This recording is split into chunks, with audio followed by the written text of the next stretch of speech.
Today, I am honored to welcome Dr. Allan Bacon to the podcast. Allan has quickly become one of my favorite voices in the fitness industry because he doesn't shy away from difficult subjects, and he is one of the rare professionals with a tangible passion for helping people. Allan brings a rare blend of scientific rigor, no-nonsense myth-busting, and genuine hilarity, while remaining grounded in evidence and inspiringly practical. His ability to cut through the noise of the fitness industry and deliver clear, actionable advice makes him a standout, and I'm blessed to have him here and share his insights with both me and you. Dr. Allan Bacon, welcome to the podcast. Hey, thank you for having me on, Jordan. It has been an honor of mine to be able to watch your content, over the many years and seeing how the great type of stuff that you put out there. And so being able to talk about these types of things with you is something I've really been looking forward to.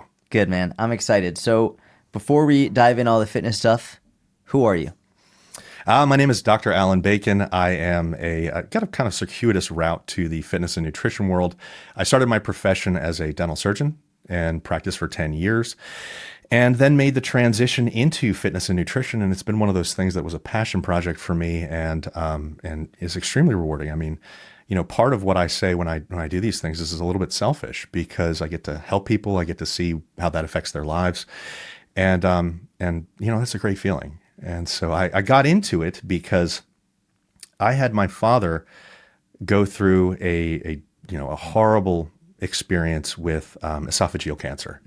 And he had been a doctor for many, many years, practiced for 35 years. And towards the end of his life, one of the things that I had said to him was, if you could do things over again, what would you do differently? And what he said stuck with me. He had mentioned that he wished that he had spent more time with family. He wished that he had spent more time doing things that he was really passionate about because, to be honest, he was a great father and was working all the time because he wanted to provide for a family. But I think that just like a lot of other people, that can become the focus of our lives and can take away from some of the other aspects of our life. We don't balance things extremely well. At the same time, it was December 24th. I was supposed to be having Christmas Eve dinner with my wife and her family, and I was called out on emergency surgery. Those two things happening back to back gave me a little bit of a pause, and I said, you know what, something needs to change here. I've been into fitness for long, ever since I was 17. This is something that I really love. Having a medical background has given me the ability to read research, really understand the body, at least better than most people. And I think I can make a difference here. And so I brought the idea up to my wife, and she's a good partner for me because she was a regionals qualifying CrossFit competitor. She was silver at Worlds in Olympic weightlifting. Oh, wow. So she has her own, qualifications for doing these types of things. And we brought up the idea of, well, why don't we start a coaching business on the side, continue with our regular jobs and see who we can help and maybe monetize a little bit of it. So there's the ability to bring in some higher quality benefits for people. Having a nice website is always nice, but it's got to come from somewhere, right? And a couple of years, did both. Was practicing and was still doing the training full time, and then it eventually took off, and I was able to make that full shift. And so ever since, I've been going into it essentially full bore, and hoping to make a difference wherever I can. How long did that take to go from just starting it to then going full into it? It took about 2.5 years. Okay.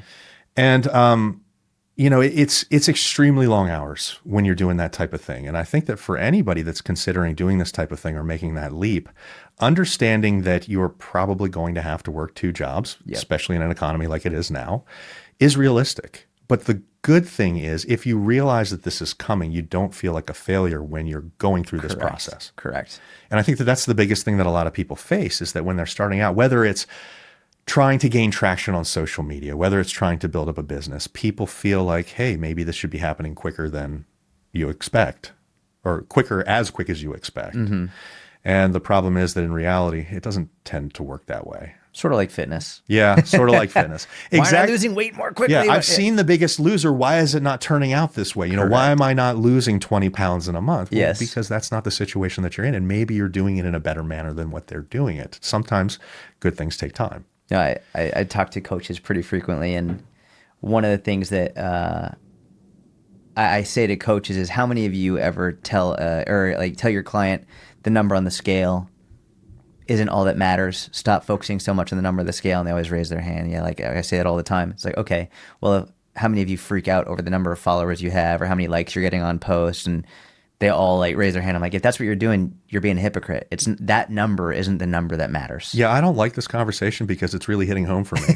This is really putting things into perspective. And I'm actually glad that you said this because this is probably something that's going to be part of my personal growth. Good. And I mean, this is a good thing, right? Because one of the things that I really love about these podcasts is you get to look at things in different ways because there are a lot of professionals that have different viewpoints and a lot of very valid viewpoints. And you can take piecemeal what is really good that this person said, what is really good that this person said, and pull it into your own toolbox. Yep. And what you said is very understandable. I mean, this is something that every coach goes through. Yep. Every client that comes to you will hyper-focus on the scale, at least in the beginning. Yep.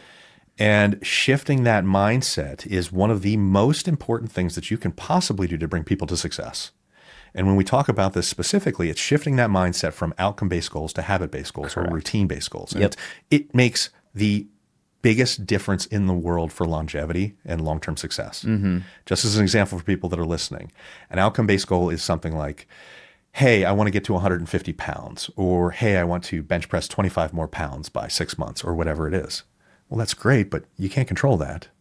And to use your example, hey, I want to get to 12,000 followers by 6 months. You can't control that. And, you know, the algorithm may or may not be on your side for that. And that's okay. Continue to hone your craft. For people that are on the fitness journey, we switch mindsets to habit-based and routine-based goals because it is something that you can largely control. So rather than consistently fighting against something that feels like you're bashing your head against the wall, focus on something that you can actually make a difference in. Can you count number of steps that you get per day? Can you largely control how many times you get into the gym for a week? Can you largely control how many times you meal prep during a week? If you prep the food, if you've got it available, you're more likely to eat that rather than going out and getting fast food or whatever it is. And so these strategies that we talk about in fitness and nutrition can certainly translate to other aspects of your life. It, just like you've pointed out here. I mean, that was something that I had never really thought about. And so that's a really great thing to point out because I'm going to take that back and it's going to help with my life. So, you know, and this is, I'm playing this up a little bit because I want people to really understand that a lot of times you'll see coaches and podcast hosts and people on TV and you'll think they've got it all together. Oh yeah. We've got most of it together, I would hope. Ish. We're gonna say Ish. I'm even floundering on that one. We've got most of it together, but there are these things that you can really incorporate, and maybe you hear it once or twice, and until you really start to put these things to work, they don't solidify into active, helpful things. And so when we talk about these type of things, and even throughout the rest of this podcast, when we bring up these strategies, write them down. You know, if you write them down, if you can remind yourself of these type of things, that's how you can actually make them work in your life. It is wonderful to listen to a podcast once, say, they had a lot of really great points, and you'll never remember it again until you take exactly notes. Right. And so this podcast is starting off in an awful, awful manner of, hey, you might have a little bit of homework because taking some notes is what's going to really help you. And it's one of those things that we want to decrease barriers to doing things as much as possible. And we'll get into a bunch of those different things. But sometimes one of those barriers might be taking those notes so you can have them for later. And that little bit of concerted effort will pay off far more in the long run because you'll create those habits that go on to autopilot that save your life. Because motivation is fleeting. It ebbs and flows. And so these are the types of things that you can incorporate when motivation is low, pull you through, and be successful long term. Yeah, I think it's also important to be very realistic with what your goal is with, for example, when you're listening to a podcast, whether it's this podcast or what is your goal from listening to it? I know some people will listen just because they're doing cardio, they're cleaning the house, they're commuting, and they can learn, they can take one lesson from it on this drive when they're doing cardio, whatever it is they're doing. And other people will literally sit down and take notes on it. And I think they're both valid, but just be consciously aware of what you're trying to get from it. And if you hear something, maybe if you're doing something, you're really busy right now, maybe take a note of the timestamp so you can come back and listen to it again. But anyway, before we get into the meat and potatoes, a couple more things. What misconceptions do people have about you? One of the funniest things that I tend to find is that Because I've been in fitness and nutrition so long, I would say that I'm probably a more advanced natural athlete than most people. One of the biggest issues that I found is that there are a lot of different demographics of people that think, okay, well, his strategies probably won't work for me, or the message that he puts out may not be relevant to me. You know, you get the middle-aged woman, mother of two, that is, you know, working so hard for herself, and she sees somebody like me, and she's like, well, maybe he's not the right person for me because that message doesn't translate. And I think that that is probably a little bit of a disservice to the information that's being put out there, because when, you know, any person that is looking to put out proper information and is basing it off of the scientific literature when it's possible, is basing it off of anecdote when that's not possible, can be relevant for pretty much anybody. And so I would not discredit a person based entirely off of the way that they look, or potentially the way that you think that they should train. And this is, when you bring this up, that is specific to me, but the reason that I put it that way is because I don't want any of the messages that I put out there to feel like they are only relevant for a certain person. I want people to look at them critically. I provide citations whenever I give information out, specifically so you can look into it. And if anybody has any questions about it and the nuance required to fully understand it, certainly reach out. You know, that's exactly what I'm here for. You do the exact same thing. And I've seen you, you know, go above and beyond that type of thing. You've even given your phone number out and said, hey, text me, you know, for these types of things. So the good coaches, I think, are very open about having those conversations whenever they can. Now, obviously, you have to set your own boundaries, right? And I don't put out my cell phone number, but I am very happy to engage with people in, you know, the comment sections of posts, in DM whenever I can. And I think that you'll find a lot of the good coaches will do that because getting that message out is so important to them. I love that. And we're going to get more into the how you should train based on gender in a little bit. One more question for you. What is something that you used to believe was true, but now you think it's wrong? There's probably a variety of these things. And I think that if you have been doing this long enough, if you haven't found something like this, you're probably either not keeping up with the research or you're being a little bit disingenuous. The biggest thing that sticks out to me is I used to believe that metabolic rates, the resting metabolic rates for most people are roughly the same. If you say, hey, look, you know, this person is 185 pounds. For a person with a similar body composition, they're going to be roughly the same resting metabolic rate. I don't really believe that anymore. If we look at variances in research, it can be upwards of about 500 calories. Oh, interesting. Now that's at the extreme ends of these types of things. But it can certainly be significant in a person's journey, because if you're somebody that can get in 1,800 calories and maintain your body weight, and somebody else can get in 2,300 calories and maintain their body weight, I mean, they can have 2 more Snickers bars per day than you could have. Yeah. And you might be blaming yourself. Oh, what am I doing wrong that is causing this to be a problem? And I think that that's very important to understand. The other thing that I think is very important to understand that was not a misconception of mine, but goes along with this, is a little bit of a segue, is that people who lose significant amounts of weight, there are predictive equations where we can say, hey, for a 150-pound person, your resting metabolic rate is going to be roughly this. And you know as well as I know that those are estimations at best, right? Yep.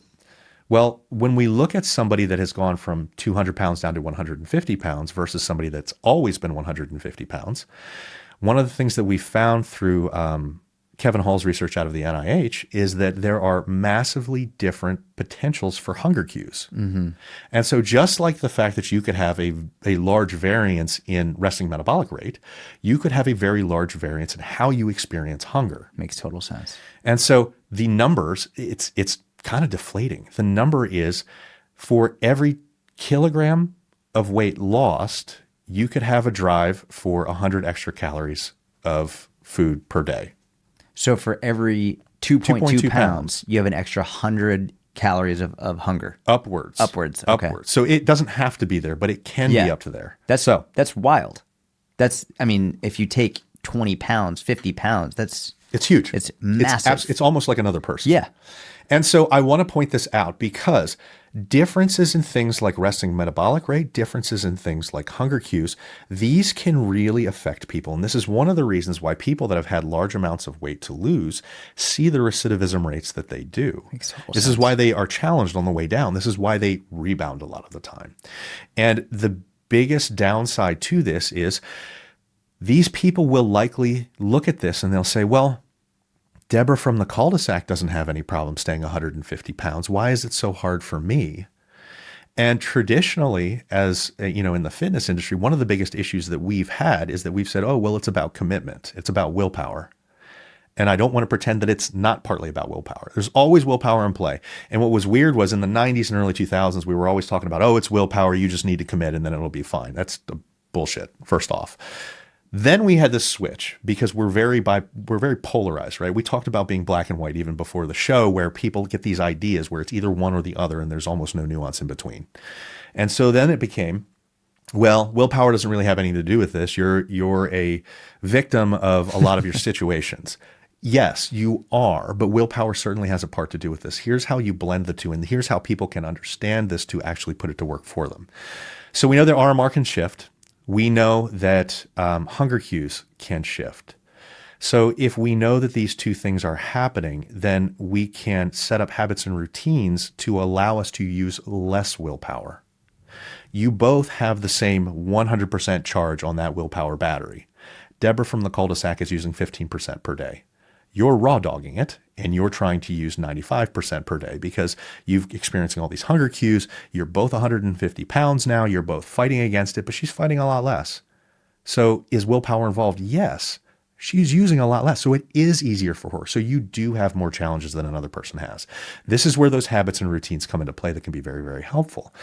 And there's a variety and they change depending on the person and what works for each person. You find the combination that works. And, you use things like adjusting the food environment. You use things like coming up with substitutions for different foods that may be trigger foods for your life.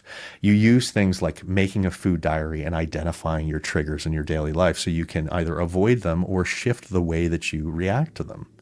When we talk about things like the environment and shifting the environment, if every time you come home, you know that there's that package of Oreos in your house and you reach for Oreos every time, well, maybe Deborah from the cul-de-sac doesn't keep those Oreos in her house. So you get it out. Now, that doesn't mean that you can't have Oreos because we don't want to create that dichotomy of good foods and bad foods. But if it's possible for you, you don't have kids that are constantly saying, we have to have Oreos in the house. If you've got an ability to do this, consider getting it out of the house. Make this your choice. It has to be your choice. But look at it this way. If I get this out of my house, it's not that I can't have Oreos. It's that I'm creating a barrier to this action. So if I get home and I want Oreos, well, now I have to go to the store. 99% of the time, you're going to say, fuck that. I don't want to go to the store. It's too much of a pain in the ass. Wonderful. You have just shown to yourself that this is not as important to you as you thought. You're taking control over the situation. Substitutions can work in the same way. You find these foods, these actions that you don't think support who you are or what you're trying to become. Okay, change the response. There are 3 parts and anatomies to a habit. There's the reminder, the routine, and the reward. The reminder is what causes the trigger to cause you to do something. The routine is the action that you take based on that reminder, and the reward is whatever you get out of it. Maybe we're talking about the same example. Somebody gets home from work. Their reminder is that they're home from work. I'm going to go to my pantry. I'm going to grab that Oreo. Okay, well, you've got kids. You were not able to get that out of your house. You got to do the next best thing. Change that routine, that second R. That's what you can typically change when you're kind of hamstrung in other areas, like you cannot change that environment. So instead of grabbing the Oreos, you say, okay, well, maybe I'm going to grab non-fat Greek yogurt with fruit. Maybe I'm going to grab an apple. Maybe I'm going to grab a protein shake because I need a little bit of chocolate. But maybe that's a little bit better from a calorie perspective. Maybe it gives you a little bit more nutrients that are supportive of what you're trying to become. Or maybe you choose a productive activity. So you can either choose a productive food that's going to back this up or a productive activity, as long as these things are easy for you to accomplish and readily accomplishable. And that could be, maybe you go and you do laundry. It doesn't have to be something that you love, but if it cuts out stress later, it's going to be beneficial. Maybe you play video games. Maybe you read a book. Maybe you play with your dog. All of these things can help. And so if you start to institute these changes over time, whether it is adjusting the food environment, which could even include throwing it into the back of the freezer, because if it makes you wait 20 minutes because it's going to break your tooth if you eat it early, that gives you time to take control over your emotions and make the right choice for you. Or you do these substitutions, the differences in the way that you react to these situations build over time. And then eventually you get on autopilot. And then once you're on autopilot, you're draining that battery less. Deborah's going to 15%. Now, instead of going to 95%, you're going to 65% because you're starting to make some of these changes. And it's not that you were a bad person. It's not that you had these issues. It's not that you are inherently somebody that eats Oreos. It's that you were born in a situation and you grew up in a situation where this is how you were taught to deal with things. And so by learning some of these alternatives, you can change things up. And people feel like this is something that can't be overcome, but I want to essentially teach people that this is a possible thing, and the research backs this up. If you look at a twin cohort by Hurl and colleagues in 2018, they looked at twins. Genetics were identical to see how we respond emotionally to cravings and stress as far as food goes. What they found was that nearly all of the response to stress and cravings was environmentally based. Mm-hmm. It's a learned activity. That means you're not doomed by your genetics, which also means the strategies for using that reminder routine and the reward can unlearn an unproductive activity and relearn something that's productive. And that's awesome to know because you're not doomed. It's going to be really hard in the beginning. And that's okay. If you go into this knowing, hey, this is going to take concerted effort, that's okay. You're setting yourself up for proper expectations. And then realizing that this takes a little bit of time can give you some grace to put these forward. I mean, even in the research, when we look at habit formation, it takes 18 to 254 days to establish 95% of a proper habit. And I want to bring that up because we'll always hear 30 days, 30 days to make a habit or 90 days to make a habit or whatever it is. Could be a lot longer. Just because it's taking longer doesn't mean that there's anything wrong with you. It means you're a normal human. You're not a robot. You are facing life as it comes. And even in that research where they saw it took 254 days to form these habits, having a situation where you were thrown off, a challenge, hey, I had the Oreo in a way that I didn't want to necessarily have it. If it's a conscious choice, ignore this conversation. That's fine. Conscious choices are great. As long as it's a conscious choice and you understand the outcomes to that, it could be up a pound tomorrow. It's mostly water weight. It's okay. It's a good relationship with food. If this feels like it was an out of control situation, it wasn't a conscious choice, that's a blip on the radar. The research shows as long as you get back on track at your next chance, you're going to be completely fine. It does not halt that habit formation process. So this is a kind of a long, circuitous way to get to you have the ability to take control.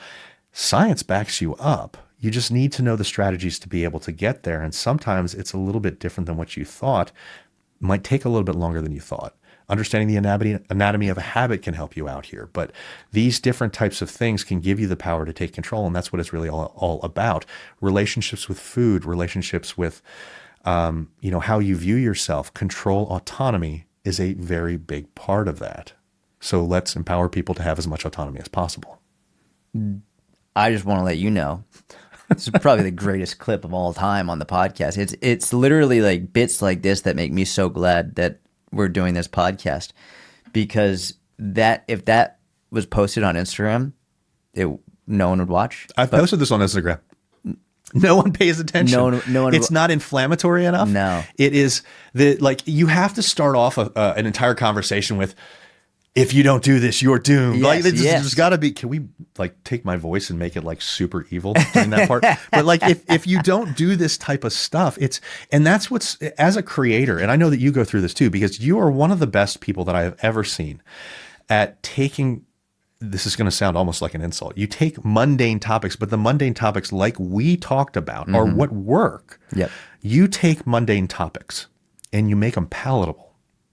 And so there are so many creators out there that are essentially copycats of you, and not necessarily in a bad way. It's an homage to the fact that you do these types of things, whether it was natural or you taught yourself. But that skill is incredible, and it's why you're able to reach so many people. Mm-hmm.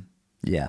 I mean, I'm really grateful that you're here and that you're able to just explain all of that, because you touched on so many different things. And as you were talking, I was like, I want to bring that up. I want to bring that up. Or I want to address it. And I was when like, is he going to shut up? No. It was because I'm so glad that you just kept going, because it just got better and better and better and better.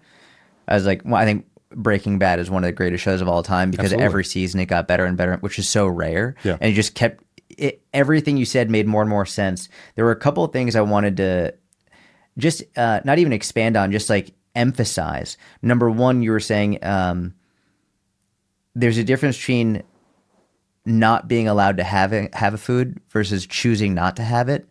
It's such an important distinction.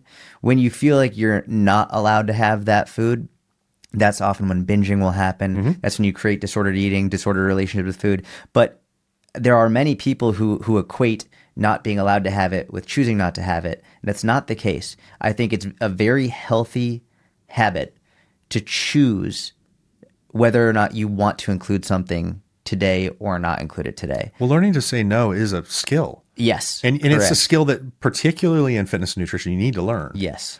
And what you're getting at is something called, on a tangent, what you're getting at is something called the abundance mindset. And this is where we want to shift people towards. So instead of thinking, oh, I can't have that food, think, well, what can I add to my diet to make things a lot better? And so maybe you'll think, okay, well, the Oreos aren't supporting who I want to be if I'm eating them at the frequency and the volume that I'm eating them. But what can I add in? Maybe I can add in more fruits and veggies. The answer is you can all add in more fruits and veggies. So just looked right at the camera. I did that right in their I did that soul, 100%. I'm talking right to you. I love that. This is intentional.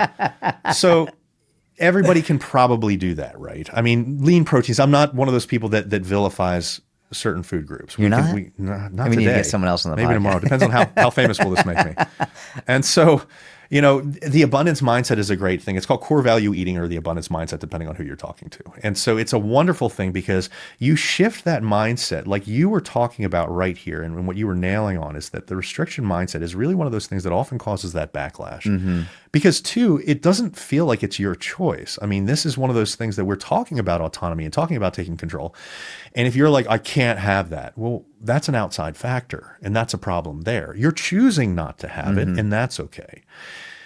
And you can do this in one of two ways. And I want to empower people to have a little bit of a framework. And anybody that's ever listened to me on a podcast knows that a lot of the stuff that I talk about is kind of like less esoteric and more like, do this and this and this. Like I like putting out like, this is practical information to use. And so if you find that you have a trigger food and these feelings of restriction are really problematic, because this is something that a lot of us go through and it is a very big concern and it's rightly so. Well, the first thing that I would consider doing is let's keep using Oreos as an example. Say, okay, I typically eat an entire sleeve of Oreos because let's be honest, that's super easy. And I'll say, okay, next week, I'm only going to eat 5 Oreos. And then you start whittling that down over the weeks to what is sustainable for you, your progress, you know, what you like, what's doable within your life. And you see where you end up. And most people will end up in a more reasonable spot. You're going to be doing better than what you've done before. And it's do better than what you've done before. You're not a robot. You're not going to make all of these changes all at once. So what can we do to improve and realize these are lifelong changes. So you're going to have to build on this over time. I mean, likely you're going to if you want to do this successfully. Some people get into this, and I'll give that recommendation. And they'll say, well, that just didn't work for me because the second that I have that first Oreo, all of a sudden it becomes that sleeve. And now that I'm feeling restricted because I told myself I can only have 5. Now I'm having 2 whole sleeves. It's like, okay, cool. Let's take a step back because we've got some more strategies that we can use because yes, some people do respond that way and there's nothing wrong with you if you respond that way.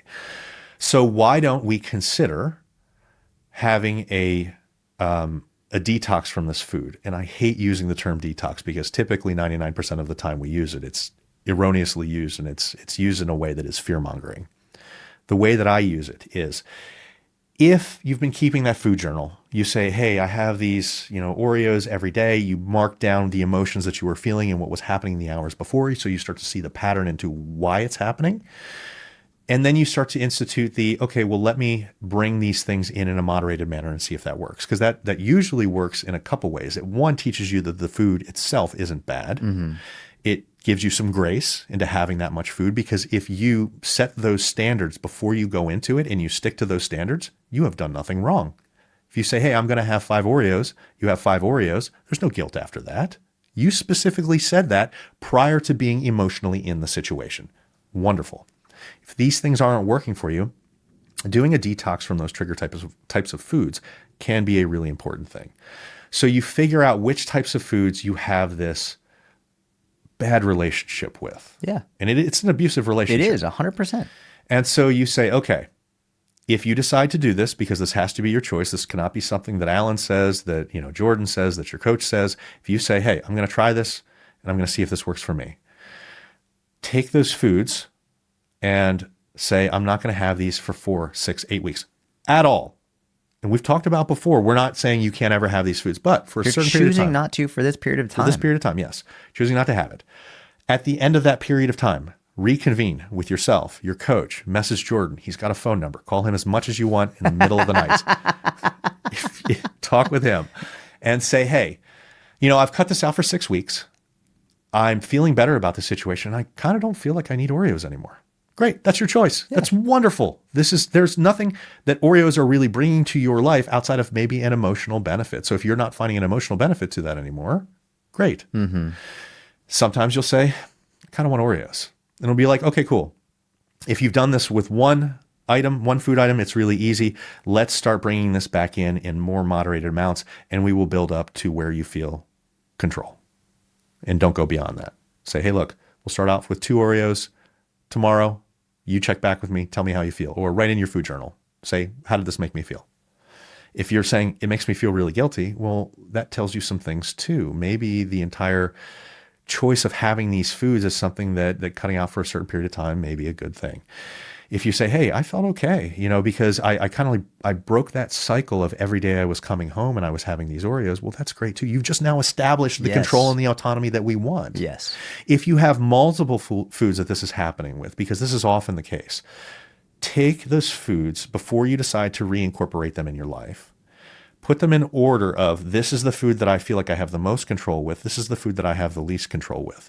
Start back with the food that you have the most control with and start building that up. Mm-hmm. When you feel comfortable finding the balance there, cool. Move on to the next one on the list. Don't start with the worst one. Yeah. We don't need to raw dog this. Again, we have that willpower battery. And so what we're doing is we're building the ability to use as little of this as possible. And so using these strategies to be able to take control over nutrition, to be able to teach you that foods aren't good or bad, to be able to teach you that saying no is an okay thing, saying no to things like donuts, brownies, all these different types of things, that's your choice if you so choose to have it. And the more that you do it, the easier it becomes. It just takes time. But it has to come from a genuine place. Yeah. It has to come from you actually wanting to do it. And so instituting some of these strategies to be able to get there is really important, because what we typically do is we'll typically say, okay, well, I'm doing my 30-day challenge and I'm just not going to have any of these things. And there's no plan to bring these things back into play. It almost feels like a permanent, I'm getting rid of this forever. Correct. Yes. And this is where we really start to get into problems. So, when we have these discussions, there's not necessarily anything wrong by cutting these things out of your life if you have the plans of, okay, well, do I bring these back into my life? And if I decide to, how do I do that? When you have that plan, that entire 30, 45 days that you were planning on not having these things becomes a lot easier, because there's a light at the end of the tunnel and you're doing it for a reason. You're not raw dogging this. Like I keep using that term, but too many people leave things up to chance. Yeah. And when you see no end in sight, when you don't really have a clear idea of what your goal is, it's far less likely to be successful. And you can point to your friend. My buddy Kevin did this and it worked for him. That's great. It's not as likely to work for general people as it is to one guy that just went flying blind. So start to use some of these things. And I really do think, I stress the importance of these food diaries and these types of things, because I think that they really do help. And a lot of people, particularly men, look at these and they're like, oh, I don't want to keep a diary or something like that. Call it a journal if you want. If there's something that makes this more palatable for you, call it that. But education and understanding of the situation that you're in and how you individually respond to these things emotionally is very important, because that gives you insight on how you can treat it. The words that we use carry so much weight, even if we don't realize it.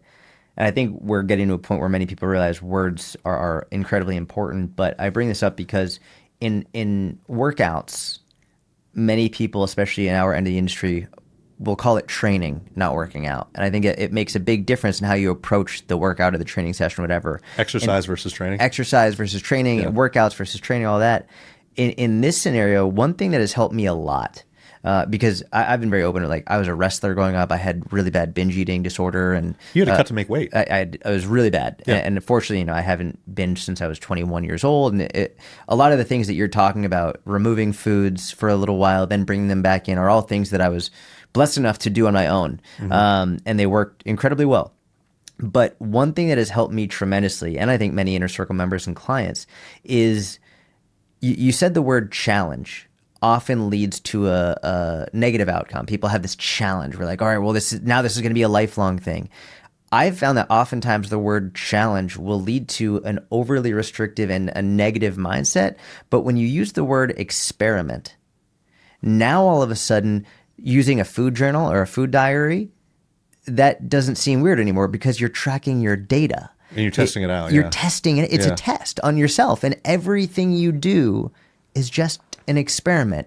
So when people tell me or when I say, hey, wait, why don't we try and remove this food for 30 days, Oreos for 30 days, instead of a challenge for no Oreos, how about we make it an experiment for 30? Let's see how you feel at the end of the 30 days. Let's see how you feel at the end of 60 days. Then we can try and bring it back and run an experiment.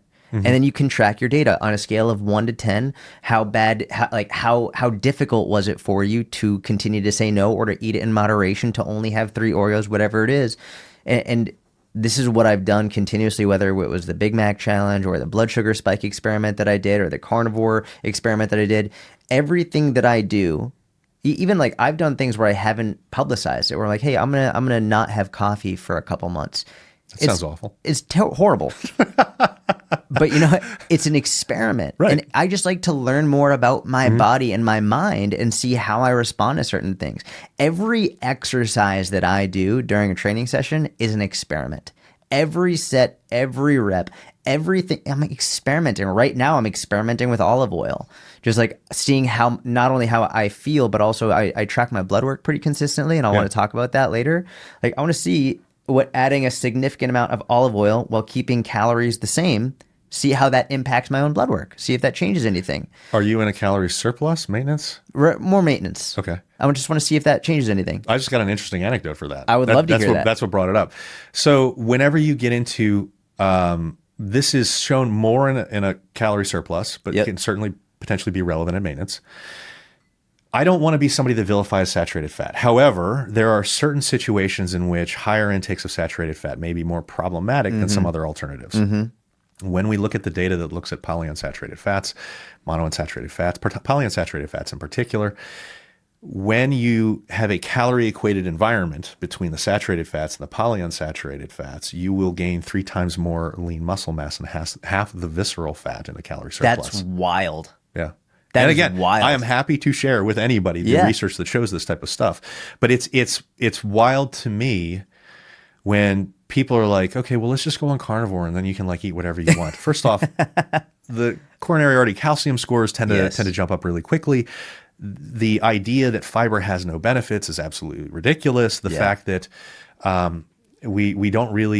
we're not really valuing the anti-cancer benefits of fruits and veggies. And I'm not saying don't eat lean, minimally processed red meat. Go nuts in the presence of fruits and veggies. Correct. Yeah. And not a massive caloric surplus with an overeating saturated fats. Right. Yeah. Right. And so it's funny when you see these conversations between, big people online that have one rote idea or another, and they kind of bash heads against these kind of things. And it's what are the situations that we're in when we're discussing this? You can't say saturated fat has no problems. You can't say that it's going to 100% kill you. There's a lot of things that really add into this, and this could be an entirely long tangent. I don't want to take you off too far because you were having a point, but I just scrolled down because this is a separate topic I wanted to discuss. I was like, we'll just jump to this. Okay.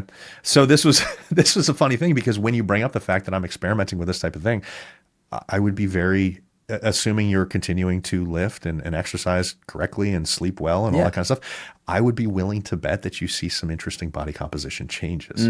Now, for most people, I don't recommend tracking body composition because I think that it doesn't really make a whole lot of sense. Under your situation, I actually might invest in some DEXA to see what's potentially going on because of the fact that you could have body composition shifts. Yeah.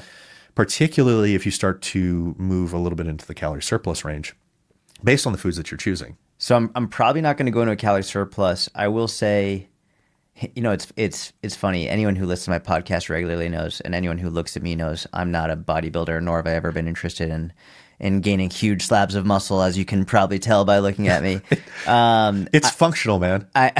I'm very, very passionate about my performance and my health and like what my body can do. That's just what's always been more enjoyable to me.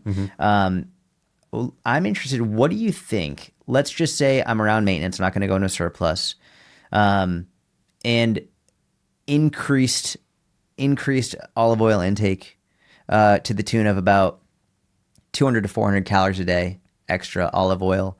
Do you think you'd see? And I specifically am thinking about in terms of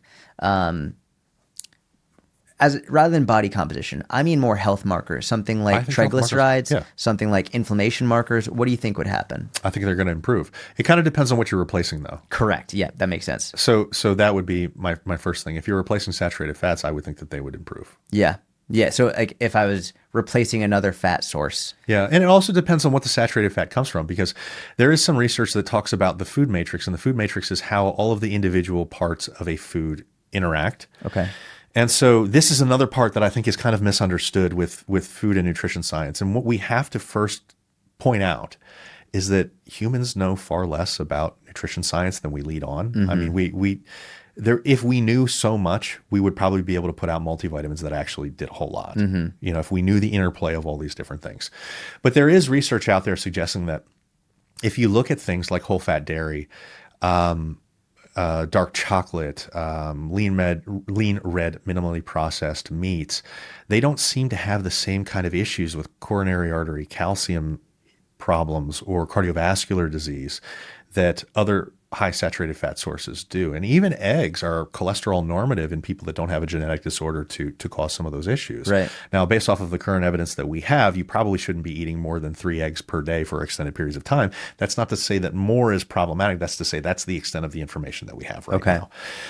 So it kind of depends. Like, where is this food coming from? Where are these sources coming from? What are you replacing? Is it going to give you any negatives to replace some of these fat sources with a polyunsaturated fat or with, an extra virgin olive oil? No, you're only going to potentially increase health. There's a reason the Mediterranean diet does so well. Yes. And anytime that you talk to people about diets, I have said over and over and over, if a diet has a name, there's a 99% chance it's shit. Yeah.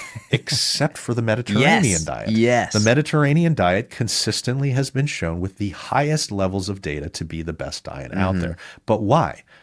Fruits and veggies, healthy fats, nuts, lean meats. You're getting a lot of lamb. You're getting a lot of, salmon. Yeah. Yeah. Yeah. Exactly. You're getting all of those polyunsaturated fats, omega-3s, all those different types of things in usable forms. Yeah. Beans and lentils, a lot of fiber as well. Yeah. You're getting all the things that a body needs. And this is one of my really hard stances of we are omnivores, despite the fact that all of genetics and evolution shows that we're omnivores. Yes. ignoring all of that. Literally the way that we react to food shows that we are omnivores. Yeah. And so, it's wonderful that people in carnivore can point out, hey, you can get a lot of nutrients from whole meats. Yes, that's good, because people in Nordic countries would die if that didn't happen throughout history. It's also awesome that you can look at things like veganism, where they'll show, hey, our cardiovascular disease scores are lower than the Western American diet and the standard American diet and all these other things. And it's like, yes, well, fiber works. And so does some of these antioxidants and all these other things. But in what world does this have to be either or? Right. Why do you have to choose an extreme? Right. And so even if we look at data looking at humans pre-agriculture, a study just came out 2 or 3 years ago that looked at areas around the Mediterranean and the diets of people there, and they were predominantly plants. And that kind of gets thrown in the face of that whole argument that, before we became an agrarian society, we didn't really eat plants. No, humans ate whatever they could get their hands on, because shit gets real quick. Eat tree bark. Yeah, you eat fungus. You eat literally everything. That stuff grows in shit. And so you will eat anything that you can get your hands on. And originally, we weren't the greatest hunters. It's super hard to take down an elk. Yes. We were taking down coney, we were taking down fish, we were taking down anything that we could get our hands on regularly. We ate fish for long periods of time. And there's a reason that it works so well for us. But to pretend like we're just taking out every woolly mammoth to feed ourselves. That, I mean, the energy cost for that, the way that we would have to take those down, the risk involved Yeah. in all those different types of things. I mean, Do it you just hear this wasn't. big thing right now about the 100 men versus a gorilla? Are you seeing I've this on seen social? that, yeah, and I'm not even weighing in on that. But it's really funny because, you know, the people that are really hardcore for like these carnivore type things kind of make us seem like supermen. And like, I'm like, man, if somebody doesn't put their shopping cart away in a grocery store, I'm a bit disgruntled. Can you imagine if I had to fight a woolly mammoth? Like, these different types of things are difficult to conceive. And yes, whenever we could, we would eat meat. But we would eat whatever we could whenever it's available. Yes. So the reason that we grew up to be omnivores is because it was necessary for survival. There are only a few instances that you can point to where things are a little bit different. Inuit Indians are, I don't think that Indian is technically an accepted term anymore. It's okay. Inuit are genetically different than the rest of the humans on the earth. They're at the genetic level, they are different. They handle saturated fat better than any other human. And so one of the issues that we're finding with the carnivore crowd is they're pointing out Inuits as, look, they can live off of this diet. It's like, because they live in sub-tundra conditions that nothing grows. And so what ended up happening was they had an evolutionary adaptation to eat seals and other things. And so it works for them. It's one of the reasons they don't get scurvy up there. You know, they're eating the livers and everything like that too. But using them as an example of, oh, you know, everybody can be carnivore and it's going to be completely fine is kind of missing the mark, because you're not really understanding what's going on there. So if we realize that everybody's an omnivore and that things like the Mediterranean diet are probably a good base, if you don't know anything about how to set up your diet, modeling it after the Mediterranean diet is probably the safest thing. And that's because it's got everything that we've talked about. I love that. Mainly because I'm super biased and that's the diet that I follow. But also because I'm biased too, but I'm biased because of the research. Yeah, exactly. You know, when we have all of this research that points out over and over and over again, if we have to pick a named diet, this is what it is. I mean, this includes, if you compare it to, you know, Nordic or carnivore or paleo or all of these others that typically take an erroneous stance from the beginning to push whatever they're trying to push. Right.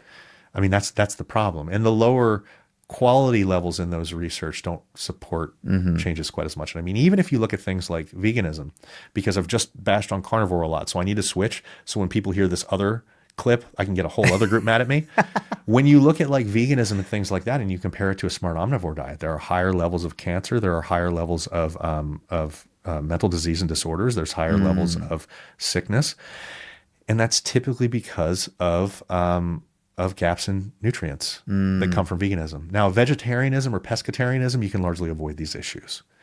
But with rote veganism, you're missing out on a lot of things. I mean, you know. How would they rectify that? Supplementation, unfortunately. Okay.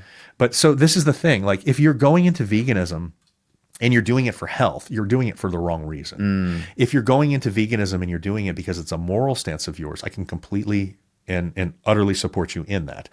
If you understand that now that this is not the most optimal diet, you're going to have to be doing some things to close those gaps. I mean, you're not getting carnitine, you're getting B vitamin issues, you're getting iron issues, you're having issues with creatine, you're having issues with a whole host of other things because it's just not coming into your diet. Makes total sense. And so this is why we see hospitalizations are significantly higher in vegans than they are in a regular Mediterranean diet or smart omnivore diet. That makes total brittle sense. bones. I mean, all these other things that come into play. You know, it's problematic. You're not getting enough protein, and this is an argument that people can have, right? Because you can certainly show me a vegan diet that's been set up to provide adequate amounts of protein. The reality is that the majority of them are not doing that because the majority of people are not eating seitan and tofu at every single meal because beans and rice and they're eating beans and rice and peas and brown rice are a wonderful combination because they offset the amino acid issues that each one has, but they still come with massive amounts of carbs. And so if we want to hit proper protein amounts and we want to stay under our calorie allotments, that becomes a challenge. Vegan protein powder, seitan, tofu can help a lot. I mean, soy isolate is a wonderful choice for a protein powder for somebody that wants to stay vegan. I mean, it's just about up at like PDCAAs if we're looking at the amino acid spectrums and the quality of the amino acids. I mean, it's literally right there with whey. It's a fraction of a step below. Interesting. And there's no phytoestrogen concerns over those types of things. Yeah. You know, just to paint that out there, because that's always the next question is, well, what do I do about, you know, turning into a woman. You're not going to. It's fine. Literally all of Asia would be right. Exactly. Would be problematic if that's the case. And so, there are ways around these types of things, but understanding where these pitfalls are can help people make the right choices for them. And if you say, hey, veganism is the right choice for me because I don't like what happens to animals, okay, that's great. Just don't pretend that it's healthier.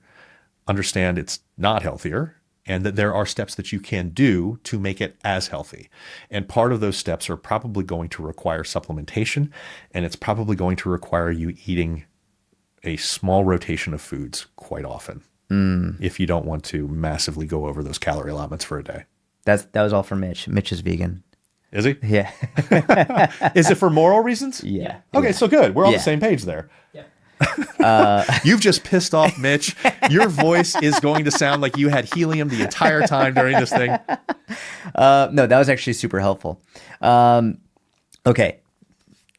It's going to sound weird that I'm going to say this, but now let's get into the meat and potatoes of stuff, all right? Sweet. So now I really want to have some questions. Screw Mitch. So,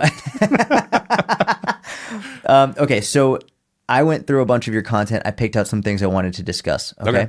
And then there's a lot more we can discuss after this. But first and foremost, you said that, and this is a direct quote, you said, men and women are both human and build muscle the same way. Science says consistency, volume, and effort trump chromosomes.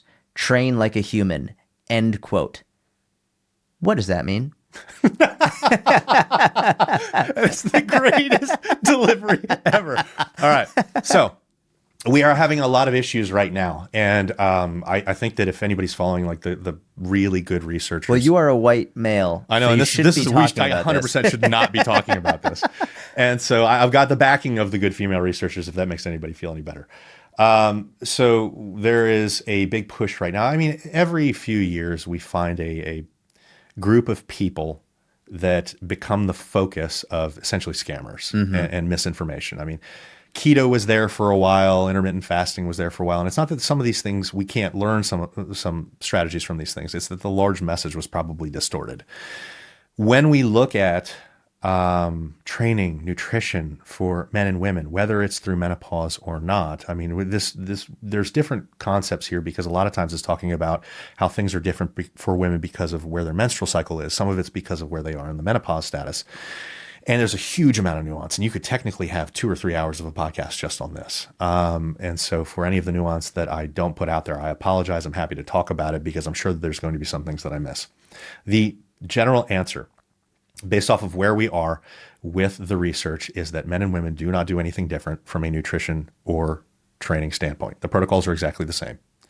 There was at any time in life, including menopause, there was a systemic review that just came out literally a month or two ago that looked at all of the research on women and men, even those going through menopause, putting on the standard weight training programs, and how did they react to them. If things were different, what we would suspect is that women would have a problem with gaining lean muscle and strength under those conditions, right? Because these training protocols are typically made by and for men, which is not great. I understand that. There certainly needs to be more research done in women. There has been a lot of research done in women, so the idea that we don't have research in women is blatantly false. But any more that we can get under any demographic is a good thing because it gives us insights. Yeah, right? Of course. So what they found looking at this, and this covered thousands of women, is that men and women gain strength and size at the same relative rate. Same relative rate. Now, that doesn't mean that if you gain 20 pounds, a woman's going to gain 20 pounds. You have a base that is typically larger than a female's of an equivalent size. But if you gain 3%, she is also going to gain 3%. You cannot expect a woman to somehow supersede what a man gains because that's going beyond the biology of a human, right? And so the message that's been put out here on these things related to men and women's training is that these protocols for men don't work. Women aren't small men. That's what they say. That's what they say. That's what they say to get you to nod. Like, yes, that's right. We're not small men. No, we never said you were small men. This is the fear mongering and the manipulation that we want to get beyond. Because what's really funny after that statement is that these people will provide a study to back themselves up, and it will be in mice. So women aren't small men. But you are a mouse. Women are large mice. And nobody is looking at the studies that are being presented. And so every time these studies come out, somebody will send it to me, because you know that I do a lot of debunking and myths type stuff online. And I'm looking at it and I'm like, this is absolutely nuts that this is being used to back this up when we have studies in women showing it doesn't matter. And so now we're doing one of two things. We're either using murine data, which is mice, or we're using molecular mechanistic data, which is, hey, this cell does this, therefore you should do this. Or in the Petri dish, this happens, therefore you should do this. That's still not women. And when we look at this type of stuff, outcome data trumps mechanistic data 99.9% of the time, because the outcome data shows what actually happens in a human when they're doing it. Mechanistic data is not bad data, but it doesn't tell us what actually happens. What it tells us is, hey, if it gives us a conclusion, this can allow us to generate a hypothesis that we then test in humans. If the human data says otherwise, the human data is better, because that shows what actually happens. And an example of this, and this is not related to women, but this kind of is an easier one to understand. So intermittent fasting, or fasting in general, became a big rage. And this was before the female rage that is going on right now. And one of the ways that they used to push that was to say, hey, if you fast, your growth hormone levels are going to spike and they'll go up. 100% true. And they will show you studies showing that. That's great. What does that mean? You don't gain muscle faster. You don't burn fat faster. The reason that the growth hormone elevates is because your body says, holy shit, I'm starving. I need to do something to prevent lean muscle loss. Growth hormone's main focus is preventing catabolism of lean tissue. Not anabolism. It's not building muscle, it's just preventing catabolism. Right. And so what ends up happening is growth hormone spikes up. They don't mention that IGF-1 goes down. IGF-1 is one of those big regulators of actually inducing muscle gain, as are calories and protein, which you are not taking in when you are fasting. And so these people took this mechanism to say, hey, if growth hormone's going up, that's good, right? Because we all have heard about these professional athletes on HGH, and therefore it's got to work. They're not starving themselves when they're taking super physiological doses of HGH. So you've got these guys that are eating all the food, they're getting all the calories, they're getting all the protein, they're on steroids, and they're on HGH, and you think that it's going to work the same if you starve yourself. And so we're switching this. The way that we portray these things is what's really important. It's marketing. Yeah. And you're not calling it starve yourself. You're calling it intermittent fasting. And that sounds really cool. And, then all the other stuff starts coming out about like autophagy and all these things. And all of these things have been misrepresented. They're not actually showing what's actually happening in the body. Autophagy is a wonderful thing. Your body's doing it 24/7 anyways. But when autophagy is induced, through fasting, what we found is if we actually put people into a calorie equated situation, the autophagy is induced to the same extent, but it doesn't come with the negatives. You don't have those micronutrient deficiencies. You don't have those losses in lean muscle mass, which is unfortunately also upregulating the GH, so they can say it gives that benefit as well. And on top of the fact that trying to micromanage autophagy, just like trying to micromanage cortisol or insulin, if you don't have a pathology that requires you to do these things, you should not be doing these things. It's missing the forest for the trees. I mean, autophagy is your body cycling out bad cells and renewing good cells, right? So you're getting rid of cells and you're upregulating cell growth. There's a problem with this, because what happens if it starts getting rid of your regular cells and it starts upregulating cancer cell growth? There is a large bank of studies suggesting that increasing autophagy without thought to why we're doing it can cause cancer rates to increase. Oh, wow. And so another one of the big things in these sections is that, hey, if we look at this mechanistic data and we see, oh, well, it works really well in cancers. Well, yeah, it does work really well in some cancers, but cancer is a blanket term. And so we've got a lot of different diseases underneath that blanket, that umbrella. And so if you have a doctor that tells you to fast, yes, please fast, because it's specific to the cancer that you have. Please don't start fasting just because you think you're going to get a cancer benefit, because you can make things worse. This is another circuitous way to go about talking, hey, we have mechanistic data, we've got murine data that could give us some ideas, but we cannot use those to formulate this is what a person should be doing, especially when the outcome data shows something differently. And what we're doing in the female sector right now is we're using that mechanistic and murine data to tell women what to do when the outcome data is not showing that at all. We're also hearing things like, hey, women have an anabolic window and you need to eat protein after you work out. Otherwise, you're going to catabolize lean muscle. You're not going to build lean muscle. And this is based off of 1980s nitrogen excretion data. But we have data in women in menopause going through this, that timing doesn't matter. They gain in same amount of money, same amount of muscle. And so we have these messages being put out there. And for everybody that is listening to this, as a person that's not a professional in science and research and all these different types of things, I fully understand why this is a difficult topic. Because when somebody shows you, hey, there's a study that shows this, you look at it and you say, okay, well, it does. This person's showing that cortisol spikes when I have caffeine in the morning. This person's showing that cortisol spikes when I do medium intensity steady state cardio. I mean, they're not showing that cortisol spike from caffeine regulates itself within 5 days and then no longer spikes. They're not showing the fact that medium intensity steady state cardio actually causes a higher spike during those first 2 hours, but then leads to a lower resting cortisol level for the rest of the day. So all of these things that these people are fear mongering to say, hey, you can't do this, you need to buy my program, you need to buy my supplements, are lacking nuance on what's actually happening in the body. And I don't understand if they don't understand what is actually going on as a whole, or if they're conveniently ignoring it because it doesn't help that message of women aren't small men. And so it's a dangerous place to be right now, because I use an analogy for these types of things. And it doesn't just work for this. It works for everything, like ice bathing and all the benefits that were purported for that for a long period of time, for fasting, all the benefits for that, for the female training and all the benefits for that. What I like to say is, say that we have a room. You and that influencer are standing at the door. The lights are off in the room. They come in, open the door. You're both still standing outside the room. They take a flashlight, they point it in a corner, and they illuminate the corner. That is all of the information on the topic. Cortisol is spiked by caffeine in the morning. Cortisol's apparently always bad, even though that's a completely different conversation. That's the thought process that people go through. And they'll be like, oh, so I can have caffeine on an empty stomach first thing in the morning. And then I'm standing behind them and I'm like, hold up. I reach around, turn the light on in the room, and you can see the entire subject. The entire subject now shows, yeah, it spikes in the morning, but within 5 days, even if you're having something like 400 or 500 grams of caffeine in the morning, which probably shouldn't be the standard for most people. Correct.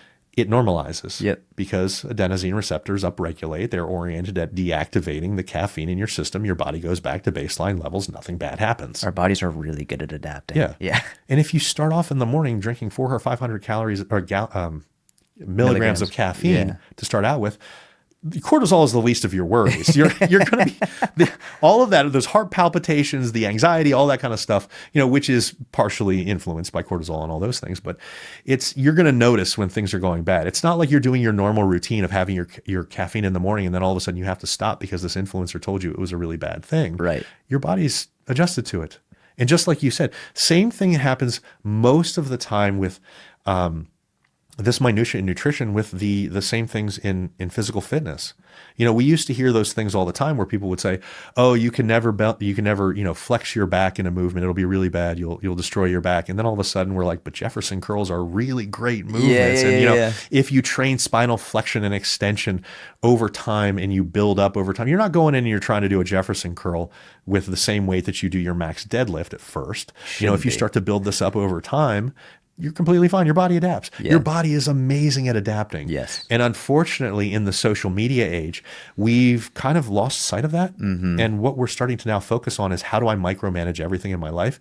And you are making your life a lot harder than it needs to be. And what's that going to do? You're going to start draining that willpower battery. Yeah. We literally started in the beginning talking about making that willpower battery work for you. And now you're actively going out of the way to make it as difficult as possible and to drain your willpower.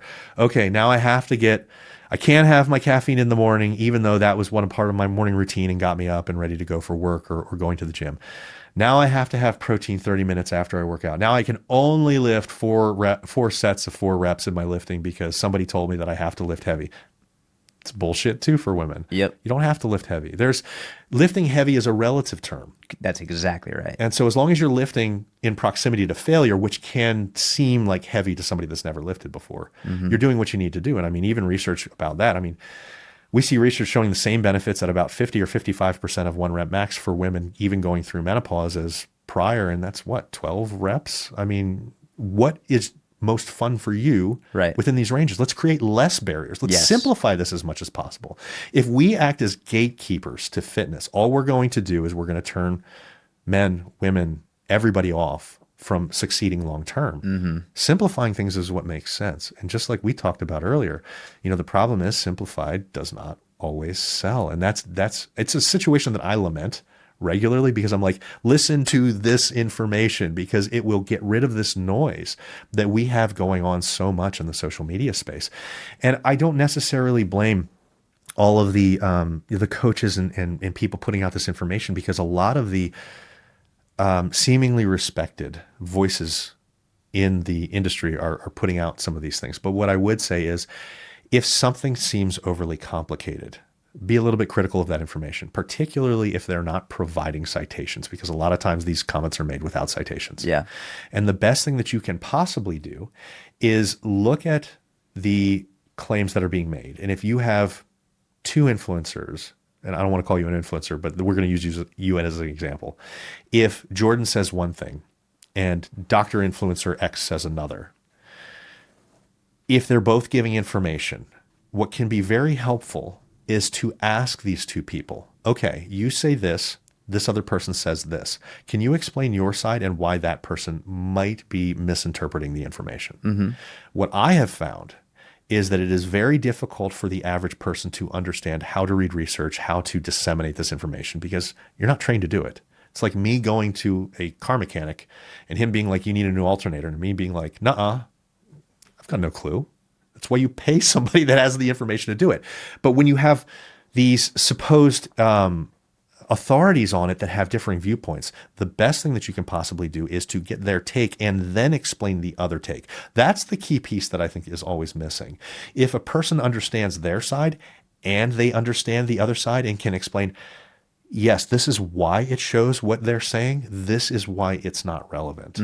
That's where you're going to start getting some better answers. Yeah. And I think that that's my number one recommendation for people that are coming out here saying, hey, I feel really overwhelmed with all the information out here, because yes, it is overwhelming, and there's a reason that you feel that way. And unless you're willing to start educating yourself on the human body, statistics, how to read methodology in a study, how to, interpret this as a relevance for either general population or yourself as a singular person, you're never going to be able to get a very clear view of what's going on. So you do need to realize that you will lean on these specialists, but if someone's being genuine, they're going to help you learn that and understand both sides, because understanding both sides is where the real nuance comes from. I like the analogy about being in a dark room, turn the light on, and there's like you shine a flashlight on one spot, and that one spot says drinking coffee in the morning raises your cortisol. Cortisol is bad, whatever. I not only like that just because it shows you how easy it is to be misinformed without the whole picture, but also because that's actually how virality works on social media, where you have someone making an outrageous claim, and then that one spot, it becomes the very bright spot in the room. That's the viral piece. The soundbite. That's the one soundbite. That's the one viral piece. You don't see anything else. You don't hear any of the nuance. None of the posts with the nuance are showing up. That's the only one that you see.